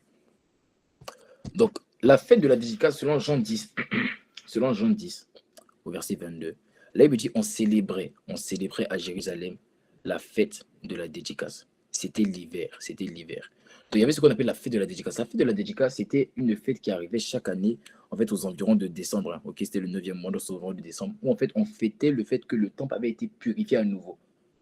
Amen. Le temple avait été purifié. Parce qu'il y avait un homme qu'on appelait Antiochus de Épiphane, okay, qui avait un jour profané le temple en allant et s'asseyant dans le temple, déclarant qu'il était Dieu, qu'il était roi. Donc il avait profané le temple. Donc on fêtait la fête de la dédicace parce que ce temple avait été purifié. Donc Jésus va monter à Jérusalem le jour à la fête de la dédicace, donc le jour où on entend de purifier le temple. Ok, suivez-moi attentivement, c'était l'hiver. Jésus se promenait dans le temple, sous les portiques de Salomon. Les Juifs l'entouraient et lui disaient, jusqu'à quand tiendras-tu notre âme en suspense? Si c'est toi, tu es le Christ, dis-le-nous ouvertement. Verset 25. Jean 10, verset 25. Jésus leur répondit, je vous l'ai dit et vous ne me croyez pas. Les œuvres que je fais au nom de mon Père rendant témoignage de moi. Mais vous ne me croyez pas, parce que vous n'êtes pas de mes brebis. Mes brebis entendent ma voix et me suivent. Moi, je les connais, me suivent. Je leur donne ma vie éternelle, ils ne péreront jamais et personne ne les arrachera de ma main. Mon Père qui me les a donnés est plus grand que tous et personne ne peut les arracher de ma main. Moi et mon Père, nous sommes un. Là, les Juifs ont dit, ah non. Parce que quand tu dis que toi et ton Père, vous êtes un, tu sens que tu es comme le Père. Non, ils disent, non. Si c'est ça, là, on n'est pas d'accord. Et là, il me dit, les Juifs ramassèrent de nouveau des pierres pour le lapider.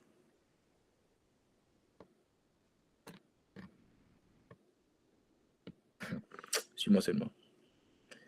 Suis-moi.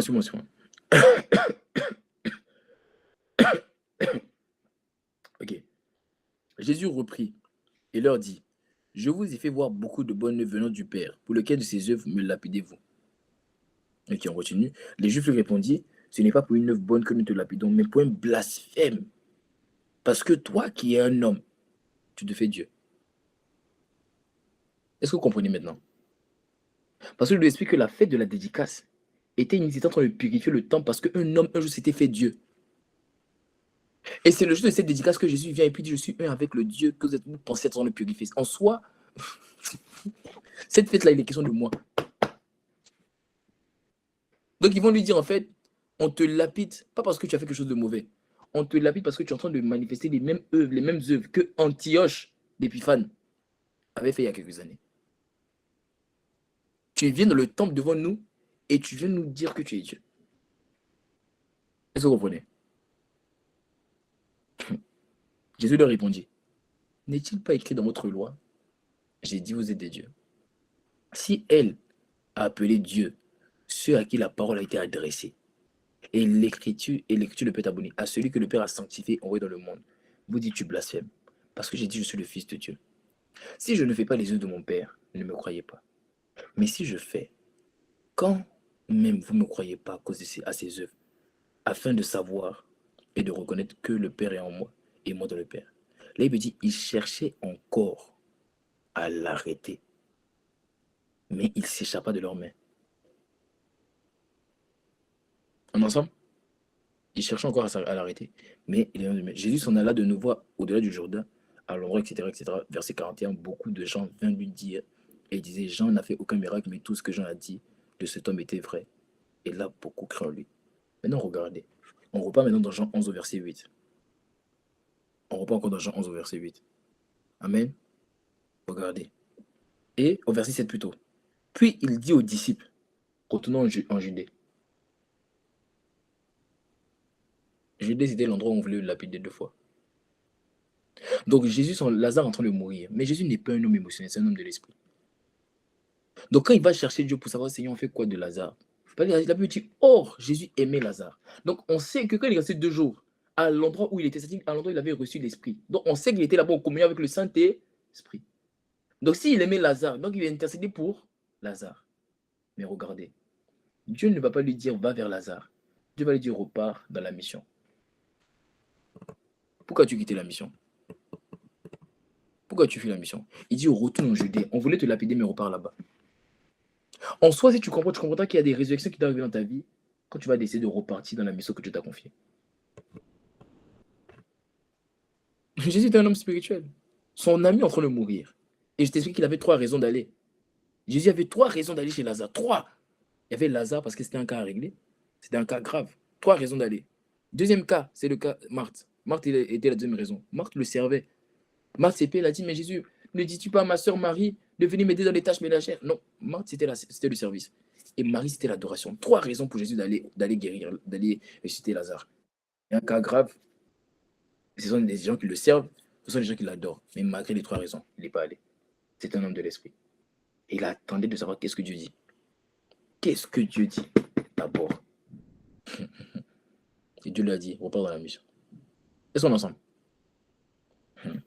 Les disciples lui disent, Rabbi, les Juifs, tout récemment, cherchaient à te lapider. Et tu y retournes. Jésus répondit, n'y a-t-il pas 12 heures dans le jour? Si quelqu'un marche pendant le jour, il ne trébuche pas, parce qu'il voit la lumière de ce jour. Mais si quelqu'un marche pendant la nuit, il trébuche, parce que la lumière n'est pas en lui. Bon, est-ce que je peux arrêter pour expliquer?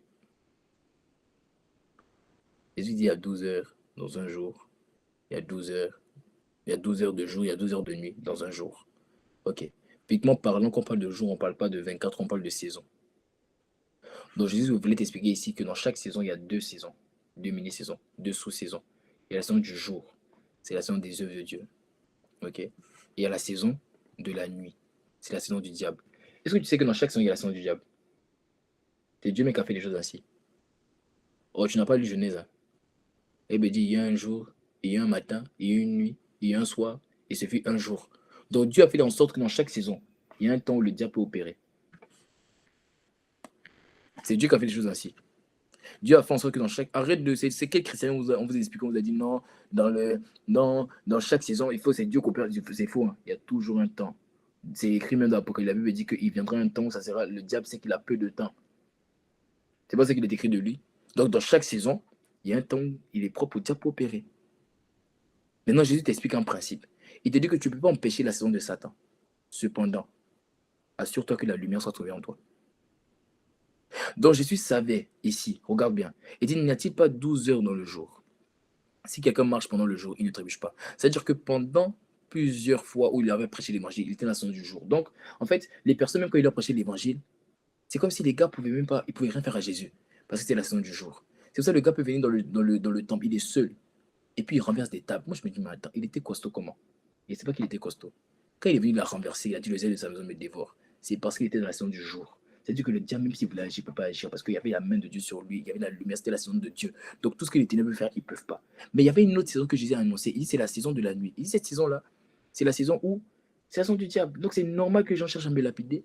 C'est normal que les gens cherchent à me tuer. Cependant, ils n'arriveront pas. Pourquoi? Parce que même si ce n'est pas une saison de jour, il y a une lumière en moi. Amen. Cette lumière-là me distingue. Cette lumière-là me garde. Et il ne trébuche pas parce qu'il voit la lumière de ce monde. Mais si quelqu'un marche pendant la nuit, il trébuche. Parce que la lumière n'est pas en lui. C'est-à-dire la seule chose qui peut te faire tomber, c'est que la lumière n'est pas en toi. C'est ça qui peut faire que dans la saison du diable, parce qu'il y a toujours une saison du diable, dans chaque saison, il y a une saison pour le diable. Il y a toujours. La seule chose qui peut te faire tomber, c'est le fait qu'il n'y ait pas la lumière de Dieu en toi. Ok? Question, oui, rapidement. Quand tu dis tomber, c'est dans quel sens, s'il te plaît? C'est pas dans le sens de l'impudicité, c'est dans le sens de tomber trébucher, sortir de la volonté de Dieu, être arrêté par le diable, être arrêté par les esprits mauvais. Voilà, stopper quoi. C'est ça qu'il s'agit ici. Être stoppé dans la marche, dans la course. Ok. Ok, maintenant verset 11. Après ces paroles, il leur dit, Lazare, notre ami, s'est endormi, mais je pars pour le réveiller. Bon, la famille. Voici un gars qui n'est pas avec Lazare. Il n'est pas avec Lazare. Il est en partance vers la Judée. Mais il dit Lazare s'est endormi. Ça veut dire qu'il avait été capable de capter spirituellement que Lazare venait à peine de mourir. Bon, quand tu vois une personne autant spirituelle, comment ça t'étonne qu'il est capable de venir et puis dire Lazare sort? En soi, s'il dit Lazare sort, ça veut dire la pièce dans laquelle Lazare était rentré, il a vu Lazare rentrer dedans. Il était capable de dire Lazare sort aussi. Parce que quand tu dis Lazare s'est endormi, ça veut dire qu'en fait tu l'as vu rentrer dans la pièce.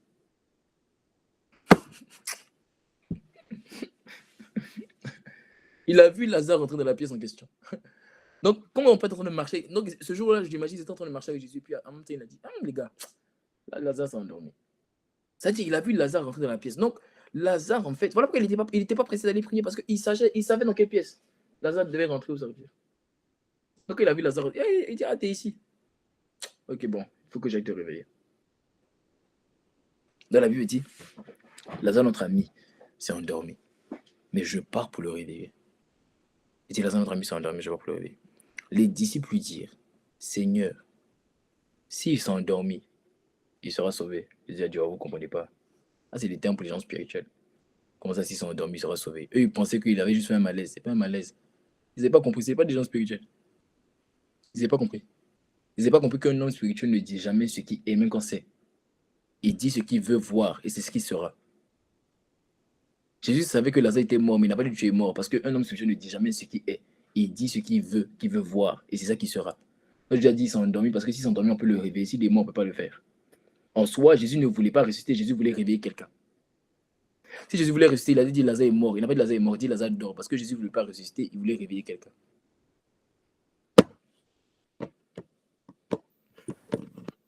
C'est trop fort. Lazare, notre ami, s'est endormi. Jésus, verset 13. Jésus avait parlé de sa mort. Mais eux pensaient qu'il parlait de l'absorption du sommeil. Regardez-moi des aides. Voilà comment on identifie les gens qui ne sont pas spirituels. Tu prends les gens au mot. Tu n'arrives pas à discerner quel est le côté spirituel dans ce que les gens disent. Tu prends les gens au mot. Hein? Dieu dit, je vais te bénir. Tu dis, oh yes, je vais te bénir. Tu n'as pas compris que quand Dieu a dit avant, tu seras béni, il ne parlait pas de bénédiction. Comme toi, tu penses mariage, voiture. Il parlait d'alliance. Les gens spirituels ne regardent pas la parole, ils regardent à qui a parlé. Pour essayer de discerner quelle est la définition de la parole. En soi, si celui qui a créé le ciel et la terre te dit, tu es béni. Le bien. Si Dangote vient et puis Dangote dit, je vais te bénir. Et puis l'homme qui n'a pas de maison au coin de la rue te dit, je vais te bénir. Tu ne prendras pas la phrase de la même manière, même si c'est les mêmes mots. Pourquoi? Parce que tout ne dépend pas de la bénédiction, tout dépend de qui a parlé. Et c'est la capacité de celui qui a parlé qui détermine la bénédiction. Quand Dieu dit, je vais te bénir, il y a quoi? En fait, Dieu dit, je vais te bénir, ce n'est pas une voiture. Il a plus à te donner que ça. Le minimum que tu peux donner, c'est la vie. Quand Dieu dit, je vais te bénir. Est-ce que vous comprenez? Donc voici ici. Eux, ils pensaient à l'absorption du sommeil. Les hommes charnels. Les hommes charnels. Alors Jésus leur dit ouvertement, il dit, bon, comme on doit tout vous expliquer. Parce que là encore, j'ai parlé en parabole, on doit tout vous expliquer. Il dit, bon, Lazare est mort. C'est bon? Voilà. Ils disent, ah, ok, on n'avait pas compris. Voilà. Maintenant, il dit, et pour vous. Et pour vous. Regardez bien, il n'a pas dit pour moi. Il dit, et pour vous. Je me réjouis de ne pas avoir été là, afin que vous croyiez.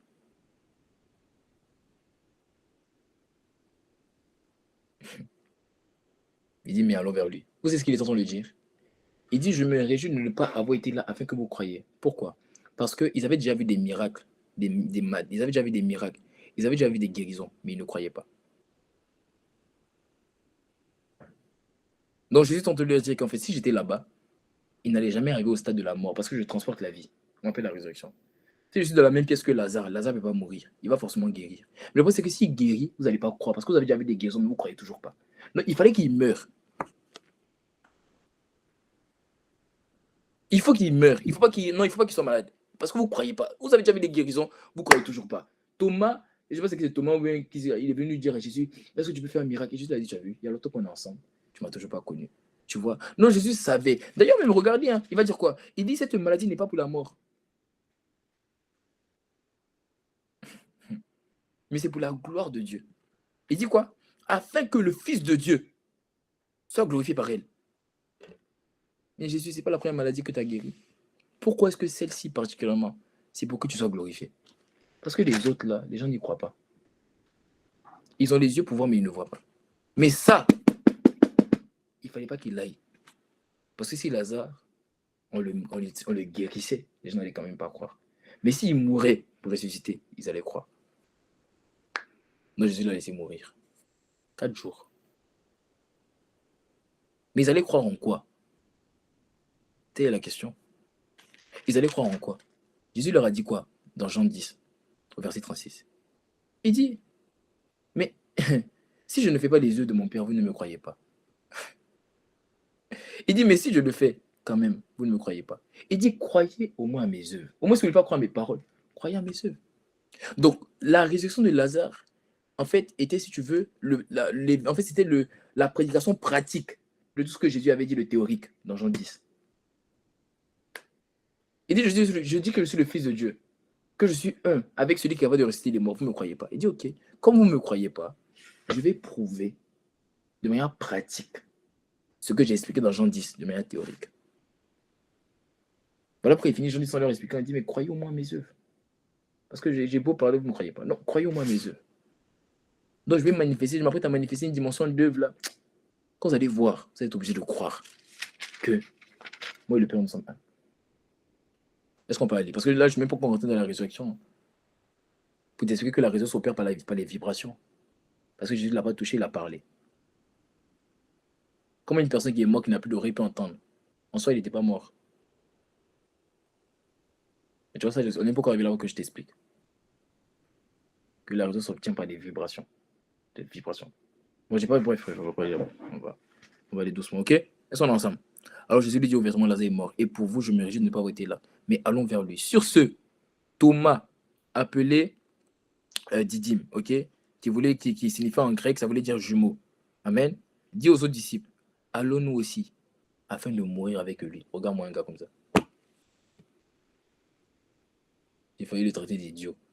On te dit que quelqu'un est mort, toi tu dis allons avec lui mourir. Parce que même quand Jésus a dit qu'en fait il est mort, eux ils ne croyaient toujours pas. Parce que ils ne croyaient pas pour eux en fait. T'as vu comment c'est dangereux d'être un homme charnel. Donc quand Jésus leur a dit que Lazare dort, eux ils pensaient que Lazare ne dormait pas. Maintenant que Jésus leur dit qu'en fait, bon, vous ne comprenez pas, Lazare est mort. Là maintenant ils pensent que Lazare n'est pas mort. Donc c'est maintenant qu'ils pensent que Lazare dort. Donc quand ils disent allons mourir avec lui, en fait ils ont dit allons dormir aussi. Donc tout ce que Jésus dit, eux ils pensent le contraire. C'est ça le résultat des hommes charnels. C'est ça. C'est ça. Non, c'est ça. Afin de mourir avec lui. Comment toi tu es là, tu marches avec Jésus et tu dis non, dis aux autres, allons-nous aussi afin de mourir avec lui. Tu mourras avec qui? Est-ce que Jésus t'a dit va mourir? Quand tu vas le réveiller, on va ressusciter. Toi tu dis je vais aller mourir. Est-ce que vous comprenez? C'est ça le nom charnel. Quand Jésus a dit que Lazare dort, ils n'ont pas compris. Quand Jésus a dit bon, Lazare est mort, ils ne comprennent toujours pas. Tout ce qu'on leur dit, ça ne rentre pas. Ils veulent étudier la Bible, là, il ne faut pas étudier. Et ils veulent obéir à la Bible, là, il faut étudier la Bible pour obéir. C'est l'homme charnel. À son arrivée, Jésus trouva que Lazare était déjà depuis 4 jours dans le tombeau. Ça devient intéressant. À son arrivée, Jésus trouva que Lazare était déjà depuis 4 jours, ok, dans le tombeau. Ok, donc ça veut dire entre le jour où il a dit, il s'est endormi, ça c'est au verset 11, ok, et au verset 17, c'est 4 jours. 4 jours. Donc si on veut essayer de comptabiliser les jours de cette histoire-là, depuis le verset 1 du chapitre 11, on dira 6 jours. Ok, parce qu'il avait dit qu'il est resté à l'endroit 2 jours. Et après, il a pris la route pour la Judée. En prenant la route pour la Judée, il a dit Lazare s'est endormi. Et arrivé sur place, il a dit 4 jours. Donc c'était 6 jours environ. Ok. Donc l'événement de Lazare a duré plus ou moins 6 jours. Amen. Ok. Or, Béthanie était près de Jérusalem, à 15 stades environ. Ok, ça veut dire 3 km. Ok. Beaucoup de Juifs étaient venus vers Marthe et Marie pour les consoler au sujet de leurs frères.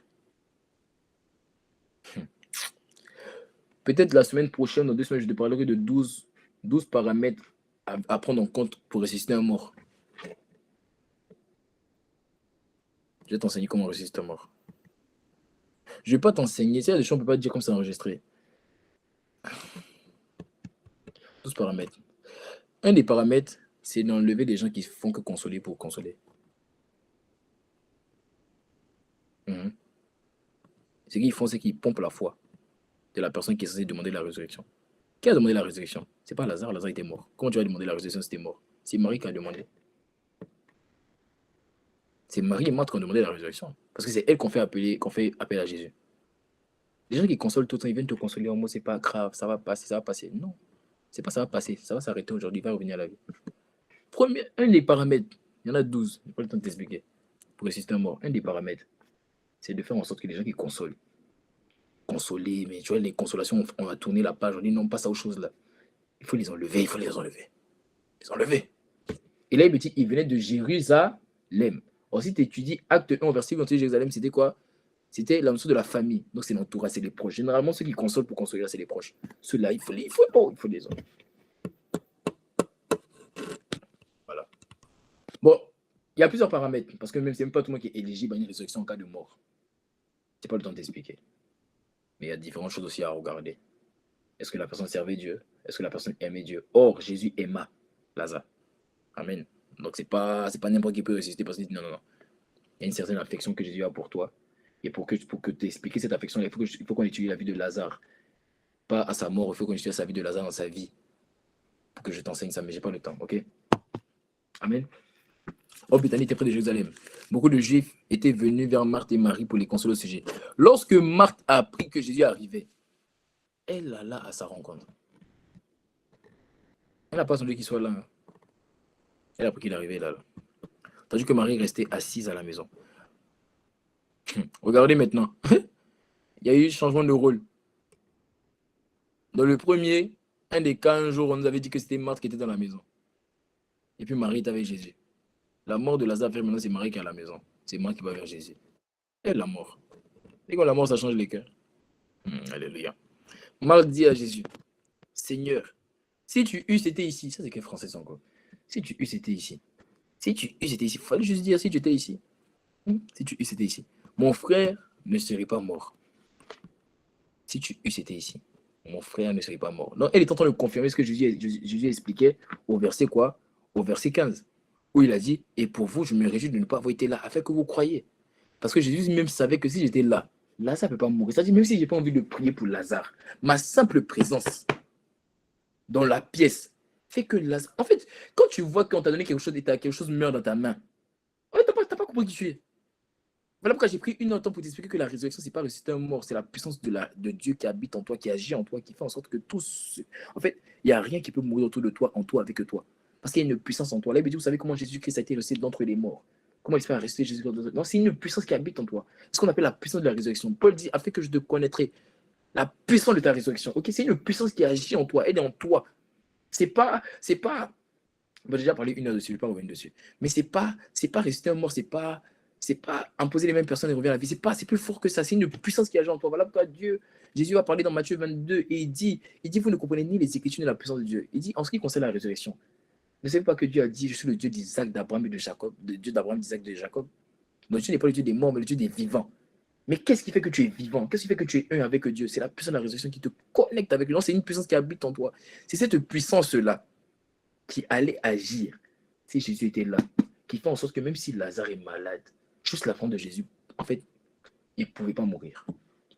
Donc, même Marthe avait compris ça. Elle dit, si tu étais ici, il ne serait pas mort. Ça veut dire qu'elle avait vu des fois où Jésus, juste, il était présent, sans même parler à quelqu'un. Juste sa présence guérissait les malades. Là, il me dit que si on devait écrire tout ce que Jésus a fait, la terre ne suffirait pas pour remplir. Donc, elle avait sûrement vu des choses qui l'ont amené à dire, mais en fait, en réalité, si tu étais là, mon frère n'allait pas mourir. Parce que j'ai vu des fois où juste tu t'es assis et puis toutes les gens de la pièce ont été guéris, quoi. J'ai vu des fois où tu étais tellement fatigué d'imposer les mains que tu étais juste assis. Et dès que tu t'es assis, tout a été guéri. Donc elle savait de quoi elle parlait. Elle n'était pas juste en train d'être mélancolique. Non, elle était consciente que si lui c'était là, son frère allait guérir. Est-ce qu'on est ensemble? Son frère allait guérir.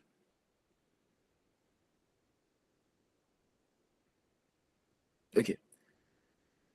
Verset 22. Mais maintenant même, je sais que tout ce que tu demanderas à Dieu, Dieu te le donnera. Jésus lui dit, ton frère ressuscitera. Maintenant, Marthe, on veut te dire ce que tu veux entendre. Tu as dit tout ce que tu demanderas à Dieu. Je sais que Dieu te le donnera. Jésus lui dit, ton frère ressuscitera. Regardez ce qu'elle va répondre. Elle va dire, je sais. Lui répondit Marthe, qui ressuscitera à la résurrection au dernier jour. Regardez bien. Marthe connaissait ce qu'on appelle la foi en Dieu. Elle ne connaissait pas ce qu'on appelle la foi de Dieu. Parce qu'elle s'attend à ce que Jésus ressuscite. Voilà pourquoi elle va dire, tout ce que tu demanderas avec Dieu, tout ce que vous allez demander avec foi, croyez que vous l'avez reçu. Et vous le verrez ça accomplir. Donc, elle avait vu un Jésus qui opérait dans la foi en Dieu. Voilà pourquoi elle lui dit, mais je sais que tout ce que tu demanderas à Dieu, Dieu te le donnera. Maintenant, Jésus va lui donner une nouvelle approche de la foi qu'il ne connaissait pas. C'est plus la foi qu'il demande, c'est la foi qu'il déclare. Donc, il dit, ton frère ressuscitera. Amen. Il dit, ton frère ressuscitera. Et s'attendait peut-être à ce que Jésus fasse une prière du style, oh Père, permette que Lazare ressuscite, et elle allait croire. Jésus dit non. Là, je viens de le rencontrer. Je l'ai rencontré. C'est pour ça que je suis resté 2 jours sans venir. Là, je n'opère pas dans la foi en Dieu. J'opère dans la foi de Dieu. Est-ce qu'elle n'a pas compris? Voilà pourquoi quand Dieu lui dit, ton frère ressuscitera, elle a automatiquement vu ça comme étant une doctrine, une leçon eschatologique. Elle pensait directement à la fin des jours. Vous voyez? Alors qu'elle n'a pas compris ce qu'on appelle la foi de Dieu. Elle n'était pas habituée à ça. Elle n'était pas habituée à ça. Elle connaissait que la foi en Dieu. Elle connaissait la foi en Dieu. Vous voyez? Que. Et elle dit, je sais. Moi, tu sais. Hein. Alléluia. Lui, il répondit, Marthe, qui ressuscitera à la résurrection au dernier jour. Et Jésus lui dit, moi, je suis la résurrection et la vie. Donc, qu'est-ce que Jésus est en train de faire? Jésus maintenant t'explique un principe. Que pour que ta foi en Dieu soit enracinée, fondée, il faut qu'il y ait une révélation sur laquelle il est fondé. Mais pas une révélation qui est liée au passé ou au futur, mais au présent. Parce que la foi de Dieu a besoin d'une révélation quotidienne, présente, d'aujourd'hui. Donc Jésus ne dit pas « je serai »,« j'ai été ». Il dit « je suis la résurrection et la vie ». Pour que ta déclaration soit d'actualité, il faut que la révélation qui fonde cette déclaration soit aussi d'actualité. Il dit « je suis la résurrection et la vie ». Il a mis sa foi sur quelque chose qui est présent. Il dit « je suis la résurrection et la vie ». Est-ce qu'on va ensemble? Je suis la résurrection et la vie. Il dit, celui qui croit en moi vivra, quand même il serait mort. Et quiconque vit et croit en moi ne mourra jamais. Ça vous explique un peu ce que j'expliquais au début. N'est-ce pas? Il dit, et quiconque vit et croit en moi ne mourra jamais. Ça voulait dire quoi? Celui qui vit et qui croit en lui, la puissance de la résurrection, qui fait qu'il ne peut pas mourir. Or, quand tu étudies la Bible, et je parle de la seconde mort, on parle de la mort de l'enfer éternel. Donc, il parlait de ça. Il dit non. Si tu crois en moi, c'est qu'il y a la résurrection en toi. Ça fait que tu ne peux pas mourir, tu ne peux pas connaître la mort. C'est ce qu'ils sont. Donc, tout le passage, vous voyez que Jésus est en train de leur enseigner qu'est-ce que la résurrection. Qu'est-ce que la résurrection? Ok? Aïe, aïe, aïe, aïe. Et il lui dit, oui, Seigneur, je crois que tu es le Christ. Mais tu vois, regardez, Marthe. À quel moment il t'a dit qu'il est le Christ? Non, mais regardez. Oh, mais regardez. Jésus a dit, moi, je suis la résurrection et la vie. C'est ce qu'il a dit. Maintenant, regardez la réponse de Marthe. Il dit, je crois que tu es le Christ, le Fils de Dieu. Mais à quel moment on t'a dit, à quel moment il s'est présenté en étant le Christ? Il ne s'est pas présenté ici en étant le Christ. Il s'est présenté ici comme étant la résurrection et la vie. Mais toi, tu dis que je crois que tu es le Christ. Ça veut dire qu'elle était encore dans la première des révélations. Parce qu'à chaque fois que Dieu s'est révélé à ses disciples, il s'est toujours révélé en tant que Christ, le Fils de Dieu. Et je crois même par révélation, ce que j'entends maintenant, je crois que par révélation, Marthe était présent le jour où Dieu avec ses disciples a demandé qui dit-on que je suis? Et que Pierre a dit tu es le Christ du Saint de Dieu. Je crois qu'elle était là. Parce que ce jour-là, Dieu a dit à Pierre, il dit cette révélation-là vient de ton Père. Non, pour qu'elle réponde aussi facilement, ça veut dire qu'elle s'est rappelée ce jour-là. Elle a dit, ah, mais c'est vrai que ce jour-là, en fait, on avait tous compris qu'il était le Christ du Saint de Dieu. Donc elle est restée encore la révélation d'hier. Mais il n'a pas dit je suis le Christ aujourd'hui. Il dit je suis la résurrection de la vie. Pourquoi toi tu me parles du Christ? Vous voyez? Donc Jésus a dit, bon, après avoir dit cela, elle s'en alla, tu vois, non? Puis elle appela Marie, parce qu'elle-même, elle était perdue. Maintenant, sa sœur, elle lui dit secrètement, le maître est ici. Et il t'appelle. Elle avait la révélation non pas de l'époux, du maître. Le maître est ici. Et il t'appelle. Dès que Marie eut entendu, elle se leva promptement et se rendit vers lui. Car Jésus n'était pas encore entré dans le village. Mais il était à l'endroit où Marthe l'avait rencontré. D'après vous, pourquoi est-ce que Jésus n'est pas rentré dans le village? Parce que pour venir guérir Lazare qui est dans le village, il faut que les personnes qui l'incitent à venir guérir, à venir ressusciter Lazare, aient compris la foi, aient compris la résurrection de la vie. Le point, c'est qu'il est resté à l'endroit où il avait parlé avec Marthe parce qu'il a compris qu'en fait, il faut forcément qu'il comprenne que je dans le village. Donc, il a préféré ne pas bouger. Comme c'est la même manière que Jésus ne bouge pas dans ta vie tant que tu n'as pas eu la révélation qui lui permet d'avancer. Jacob est parti 18 ans chez Laban. Il n'a pas compris que Dieu était El-Bethel. Quand il est revenu à El-Bethel, il s'est rendu compte que Dieu n'avait pas encore bougé. Dieu était au même endroit à El-Bethel. Dieu n'avait pas encore bougé. Tant que tu ne comprends pas la révélation, Dieu ne bouge pas. Donc il est resté à l'endroit où Marthe était. Et il avait dit, Marie est venue. Les Juifs qui étaient dans la maison avec Marie et qui l'a consolé la vie et se lever promptement et sortir. Il la suivirent, pensant qu'elle allait au tombeau pour y pleurer. Je vous ai dit, il y a des gens, il faut les enlever, les consolateurs là. Si elle va pleurer au tombeau, ça fait quoi? Et ils la suivent quand même. Lorsque Marie fut arrivée, là où Jésus était et qu'elle le vit, elle tomba à ses pieds. Aïe. Et elle dit, Seigneur, si tu avais été ici, mon frère ne serait pas mort. Mais regardez, elle a dit exactement la même chose que Marthe, mais elle n'a pas eu la même attitude. Marthe aussi a dit, si tu avais été ici. Le point de Marthe, c'est que comme Marthe est venue, elle ne s'est pas prosternée. Elle ne s'est pas prosternée. Dès qu'elle est venue, elle a parlé. Marie, elle s'est prosternée. C'est-à-dire, elle s'est soumise d'abord. Elle n'a pas compris pourquoi Dieu avait permis ça. Mais elle a dit, peu importe, je me soumets à tout ce que tu diras, à tout ce que tu veux faire par la suite. Il avait dit, Marthe s'est prosternée. Elle s'est prosternée. Quand Jésus vit qu'elle pleurait, bon, la famille, regardez bien. Là, il veut dire, il frémit en son esprit. Il fut troublé. Jésus ne parlait pas en langue, mais Jésus pouvait frémir dans son esprit. C'est une dimension des soupirs, ok? Jésus ne parlait pas en langue, mais il pouvait frémir. C'était aïe, ah! Qu'est-ce qui s'est passé? Comment vous expliquer que la même phrase que Marthe a dit n'a pas amené Jésus à frémir? Pourquoi est-ce que Marie, il a frémi? À cause de la posture qu'elle avait. Elle s'est prosternée, elle s'est mise à pleurer. C'est-à-dire qu'elle a appris à demander à Dieu dans la douleur. Ne comprenons pas, mais faisons confiance à Dieu quand même. Marie, le problème de Marthe, c'était un peu comme des reproches. Sinon, si tu étais là, vraiment, il allait guérir. Mais bon, c'est pas grave. Tu vois, souvent, on a tendance à parler à Dieu comme ça. On lui reproche des choses, mais après, quand on se rappelle qu'il est souverain, on lui dit non, c'est pas grave. Comme tu es là déjà, tu l'as déjà reproché des choses. Il connaît ton cœur. C'est ça ce que Marthe a fait. Elle a reproché, puis après, elle a fait comme si non, de toute façon, c'est toi qui es Dieu. Je crois que si tu te demandes, Dieu fera. Tu vois, tu viens de reprocher d'accuser Dieu.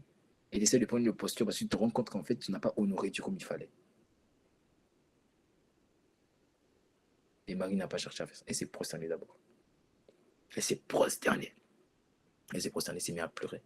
Elle a dit, mais si tu eusses été là. Et il dit, où l'avez-vous mis? Où l'avez-vous mis? Seigneur lui répondit, viens et vois. Viens et vois. Jésus pleura. Pourquoi il a pleuré? À cause de Lazare. Les Juifs dirent donc, voyez comme il aimait. Vous avez vu? Voici les hommes émotionnels. Si tu pleures, on pense que tu aimes. Comme il a pleuré, il pense que tu aimes. Donc, vous voyez, quand on a dit qu'il n'était pas venu, on a dit, or, Jésus aimait. Donc, ça veut dire que pour eux, le fait que Jésus n'était pas venu, c'est comme s'il n'aimait pas Lazare. Mais maintenant qu'il pleure, on pense qu'il aime. Voici notre génération. Voici à quoi on détermine l'amour. Quelqu'un pleure pour quelqu'un, c'est que la personne l'aime. Or, souvent, l'amour amène à rester, à ne pas aller régler le problème d'abord. L'amour de Jésus a motivé Jésus à ne pas aller régler le problème d'abord. Eux, ils pensaient que la preuve de l'amour de Jésus, c'était qu'il pleurait. Voilà pourquoi il y a des situations de ta vie, Dieu laisse. Tu peux dire Dieu t'aime pas. Non, il laisse, parce qu'il t'aime. C'est ceux qui pleurent là. Généralement, ils t'aiment pas.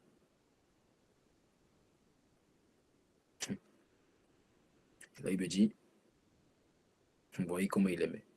Et quelques-uns d'entre eux, lui qui ouvert les yeux de l'aveugle, regardez comment ils ont commencé à parler. Quelques-uns d'entre eux. Mais de qui? De ceux qui consolaient. Je dis, il y a des gens, il faut les enlever. Les mêmes qui consolaient, regardez comment ils parlent de celui qui est capable de guérir maintenant. Donc, ils n'étaient pas là pour que Lazare ressuscite. Ils n'étaient pas là. Ils n'étaient pas là pour ça. Ils étaient là pour les reproches, pour polluer l'atmosphère de la résurrection. Regarde ce qu'il dit. Il dit, lui qui a ouvert les yeux des aveugles, ne pouvait-il pas faire aussi que cet homme ne meure pas? Et vous savez ce que je viens d'entendre par révélation? C'est que je crois que Lazare est mort de quelque chose lié aux yeux. Parce que parmi tous les miracles qu'il a fait, regardez ce qu'on dit. Et on dit, lui qui a ouvert les yeux des aveugles. ne pouvait-il pas faire en sorte que cet homme ne meure pas? C'est-à-dire que sûrement il est mort de quelque chose aux yeux.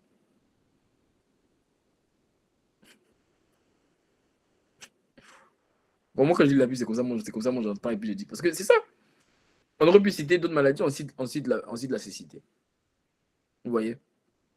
Là, il me dit Jésus frémissant de nouveau en lui-même, se rendit au tombeau. Il dit bon, vous êtes devenus trop impolis, vous là. Je vais vous montrer qui est qui aujourd'hui. Là, il me dit c'était une grotte et une pierre était placée devant. On a parlé dimanche. Hein. Aïe, aïe, aïe. Jésus dit ôtez la pierre. Pourquoi? Je t'enseigne dimanche. Parce qu'il y a des résurrections qui ont déjà eu lieu dans ta vie. Mais qu'est-ce qui fait qu'on ne voit pas ta vie de prière, ta vie de médecin revenir à la vie? C'est parce qu'il y a une pierre qui la bloque. En soi, certains sont ressuscités, mais dans le tombeau. C'est pour ça que tu sens en toi comme une soif, comme une force, mais tu n'arrives pas à matérialiser, à faire ressortir de toi ces décisions que tu as prises à l'intérieur. Cette soif que tu as à l'intérieur, c'est comme si ça n'arrive pas à sortir de toi. C'est parce qu'en fait, il y a une pierre. Tu as la soif de la prière que tu n'avais pas avant. C'est la preuve que ta vie de prière a ressuscité. Mais qu'est-ce qui fait que cette soif n'arrive pas à être matérialisée par les heures de prière en plus? C'est qu'il y a une pierre. Donc Jésus a dit quoi? Il dit ôtez la pierre. Parce que pour que la soif sorte, pour que la vigueur sorte, pour que la paix, toutes ces choses, ces décisions que tu as prises, ces projets qui sont à l'intérieur, mais qui n'arrivent pas à sortir, que ça sorte, il dit ôtez la pierre. Ôtez la pierre. Ôtez la pierre. Marthe, encore Marthe, Marthe, la sœur du mort, lui dit Seigneur, il sent déjà, car c'est le 4e jour. Non, toi, tout ce qui t'intéresse, c'est ton nez. On te parle de ton frère qui est mort, qui va rester. Tout ce qui t'intéresse, c'est l'odeur que ça va dégager dans l'atmosphère. Regardez-moi des choses comme ça. L'homme charnel. L'homme charnel. Il ne pense seulement à ce que la résurrection de sa vie de prière peut faire dans l'atmosphère. C'est-à-dire que, tu sais, Dieu veut te ressusciter ta vie de prière et tu penses à, quand on va te poser la question pour te dire, oui, mais comment ça va ta vie de prière? Tu vas dire, ah, vraiment, maintenant, si je prie 20 minutes, tu penses qu'à ça, tu penses au fait que ça sent déjà. Tu penses à l'atmosphère que ça va dégager, c'est ça que tu penses. Tu penses le message que ça va passer, c'est ça que tu penses. C'est ça que tu penses. C'est ce qu'il est en train d'expliquer. Il dit, ça sent déjà. Ça sent déjà. C'est le 4e jour. C'est-à-dire qu'on a dépassé la date de péremption des résurrections. C'est 3 jours. Là, on est au 4. C'est-à-dire, normalement, on n'est plus censé avoir résurrection. C'est établi que le corps là, il n'y a plus de corps, c'est des asticots, c'est bizarre, ça sent déjà. Ça pue déjà. C'est bizarre. Et bien Jésus lui dit, ne t'ai-je pas dit que si tu crois, tu verras la gloire de Dieu? Ne t'ai-je pas dit que si tu crois, tu verras la gloire de Dieu? À quel moment Jésus lui a dit ça? Jésus ne lui avait pas dit ça. Regardez. Jésus ne lui a pas dit ça. Verset 25. Au verset 26. Il dit, moi je suis la résurrection et la vie. Celui qui croit en moi vivra, quand même il sera mort. Et quiconque vit et croit en moi ne pourra jamais. Crois-tu cela? Non, Jésus ne lui avait pas dit ça. Jésus ne lui avait pas dit ça. Il avait posé la question, mais à quel moment il avait dit ça? Il n'est pas parlé de ça. Il n'est pas parlé de ça. Et vous savez à quel moment il a dit ça? Au verset 4. N'oublie pas que Marthe et Marie avaient envoyé des personnes pour aller parler à Jésus. Et quand ils sont venus parler, Jésus il a dit quoi? Il dit, cette maladie n'est pas pour la mort, mais pour la gloire de Dieu.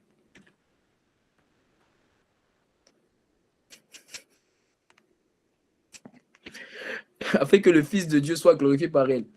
Donc quand Jésus disait, mais ne t'ai-je pas dit que si tu crois, tu verras la gloire de Dieu, il est en train de dire, mais te rappelles-tu pas que j'ai envoyé des gens pour te dire que si tu crois, tu verras la gloire de Dieu? Est-ce que vous voyez? Ils ôtèrent donc la pierre. Aïe, aïe, aïe.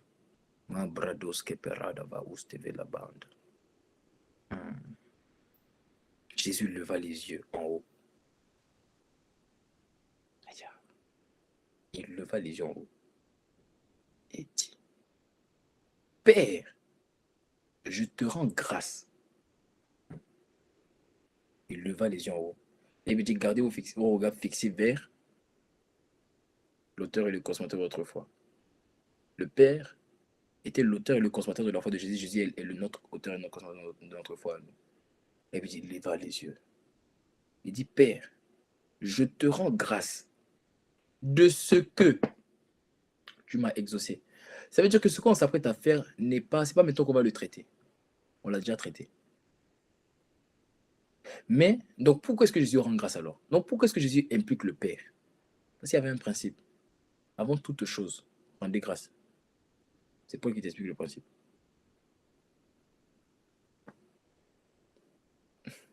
Jésus avait déjà dit il a dit au verset 23, il dit ton frère ressuscitera. Donc pourquoi est-ce qu'il rend grâce? C'est parce que Paul a expliqué. Il dit avant toute chose, rendez grâce. Là, Jésus a commencé en disant Père, comme si tu t'apprêtais à manger. Oh Dieu, je te dis merci. C'était ça qu'il était question. Il dit pour moi, je savais que tu m'exauces toujours. Mais j'ai parlé à cause de la foule, de ceux qui se tiennent ici, afin qu'ils croient que c'est toi qui m'as envoyé. Donc, vous voyez que Jésus est en train de régler la notion de Lazare juste à cause encore de Jean 10. Du fait qu'il a dit, vous me croyez à cause de mes œuvres. Tout ça, en fait, tout ce qu'il faisait, c'était pour confirmer tout ce qu'il a dit dans Jean 10.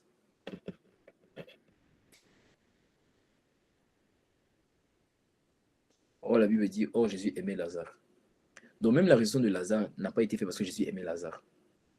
Ça a été fait parce qu'il voulait prouver, confirmer que ce qu'il a dit, c'est ce qu'il est. Dieu peut aimer, c'est pas ça qu'il va faire. Il peut t'aimer, il t'aime. C'est pas ça qu'il va faire qu'il va résoudre tes problèmes. Il veut prouver au travers de ta vie que sa parole est vraie. Si tu comprends ça, tu vas arrêter de demander des choses parce que Dieu t'aime. Tu vas commencer à demander ça en alignment avec sa parole. Or, il aimait Lazare. C'est pas ça qui l'a motivé à ressusciter Lazare. Je te l'ai prouvé à plusieurs reprises. Que ce qui l'a motivé à ressusciter Lazare, c'est le fait que dans Jean 10, on l'avait méprisé. On avait cherché à le lapider. Et dans le même lieu, on a cherché de le lapider. Il est reparti là-bas.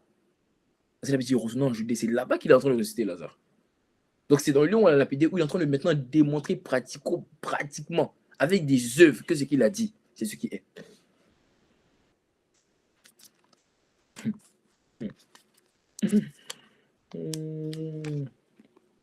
Après avoir dit cela, il cria du voix forte. Lazare sort. Lazare sort. Donc, s'il dit sort, ça veut dire qu'il connaissait la pièce dans laquelle Lazare était. C'est le mystère. Et ça, je t'expliquerai la semaine prochaine. Lazare sort. Toi, tu es où et puis tu peux dire un homme sort. Comment ça sort? Tout le monde aurait dit Lazare, reviens à la vie. Il n'a pas dit reviens à la vie. Il dit Lazare sort. Lazare était où? Dans quelle pièce? Où tu peux te permettre de dire Lazare sort. Et d'ailleurs, quelle autorité as-tu dans cette pièce-là pour dire que quelqu'un sort de la pièce?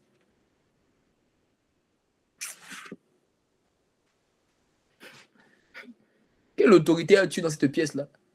Où tu peux dire à quelqu'un, par exemple, sors de la pièce. Parce que quand on dit il cria du voix forte, ça dit comme s'il a crié sur la scène, il dit, hey, mon gars, qu'est-ce ici? C'est pas ta pièce ici, là. Dégage ici, là. Toi, tu l'as vu, en fait, c'est ça le chrétien. Vous lisez des trucs en format Avengers. Tu veux que tout paraisse héroïque. Donc, toi, tu penses que quand il a crié, Lazare, sors, c'est moi, Lazare! Reviens à la vie, c'est pas ça. Hein. C'était Lazare, sors de ma pièce. Tu fais quoi ici? Sors d'ici, là. Pourquoi?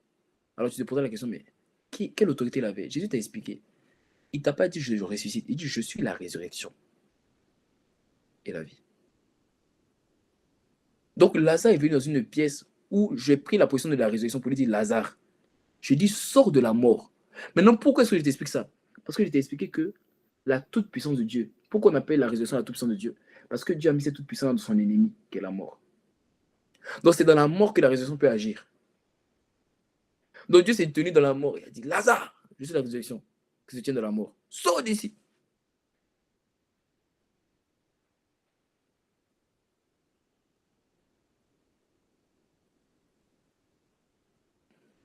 Vous avez vu comment je vous ai expliqué pourquoi on revienne?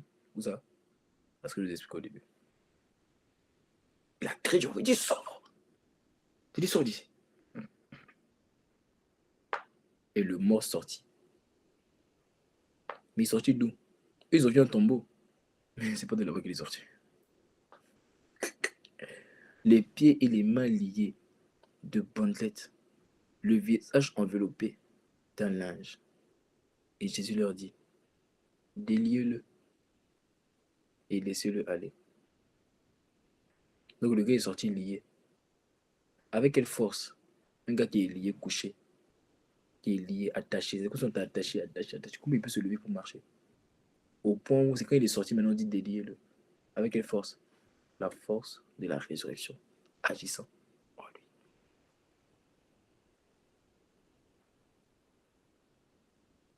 Donc maintenant, la semaine prochaine, je t'expliquerai qu'est-ce qu'il y avait dans la voix de Jésus pour qu'il est capable de crier. Et puis un mort ressuscite. Si tu comprends ça, tu comprendras pourquoi la Bible dit et sa parole est la vie. Et en elle était la lumière des hommes. Parce que je t'ai expliqué que la puissance de Dieu, c'est que la lumière naît des ténèbres. La résurrection vient de la mort. Quand en elle était la vie, c'est cette vie est capable de faire sortir des situations compliquées. L'espérance. En soi, Dieu n'apporte jamais le salut, la solution de l'extérieur, mais ça vient toujours de l'intérieur du problème. Voilà pourquoi ton salut, ta conversion, on t'a prêché, mais la parole n'est pas venue de l'extérieur. Non, la parole a été suscitée à l'intérieur. Là, il veut dire vous avez été régénérés, non pas par une parole, pas une semence corruptible, mais par la semence incorruptible qui est la parole de Dieu. Cette parole de Dieu est venue d'où ça? Elle n'est pas venue de l'extérieur, c'est faux. Elle est venue de l'intérieur. Pourquoi? Parce qu'elle veut dire il vous convaincra.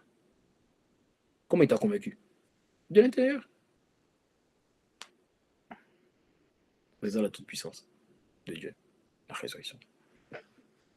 C'est que Dieu a fait habiter la puissance. Dieu est trop complexe. Au nom de Jésus.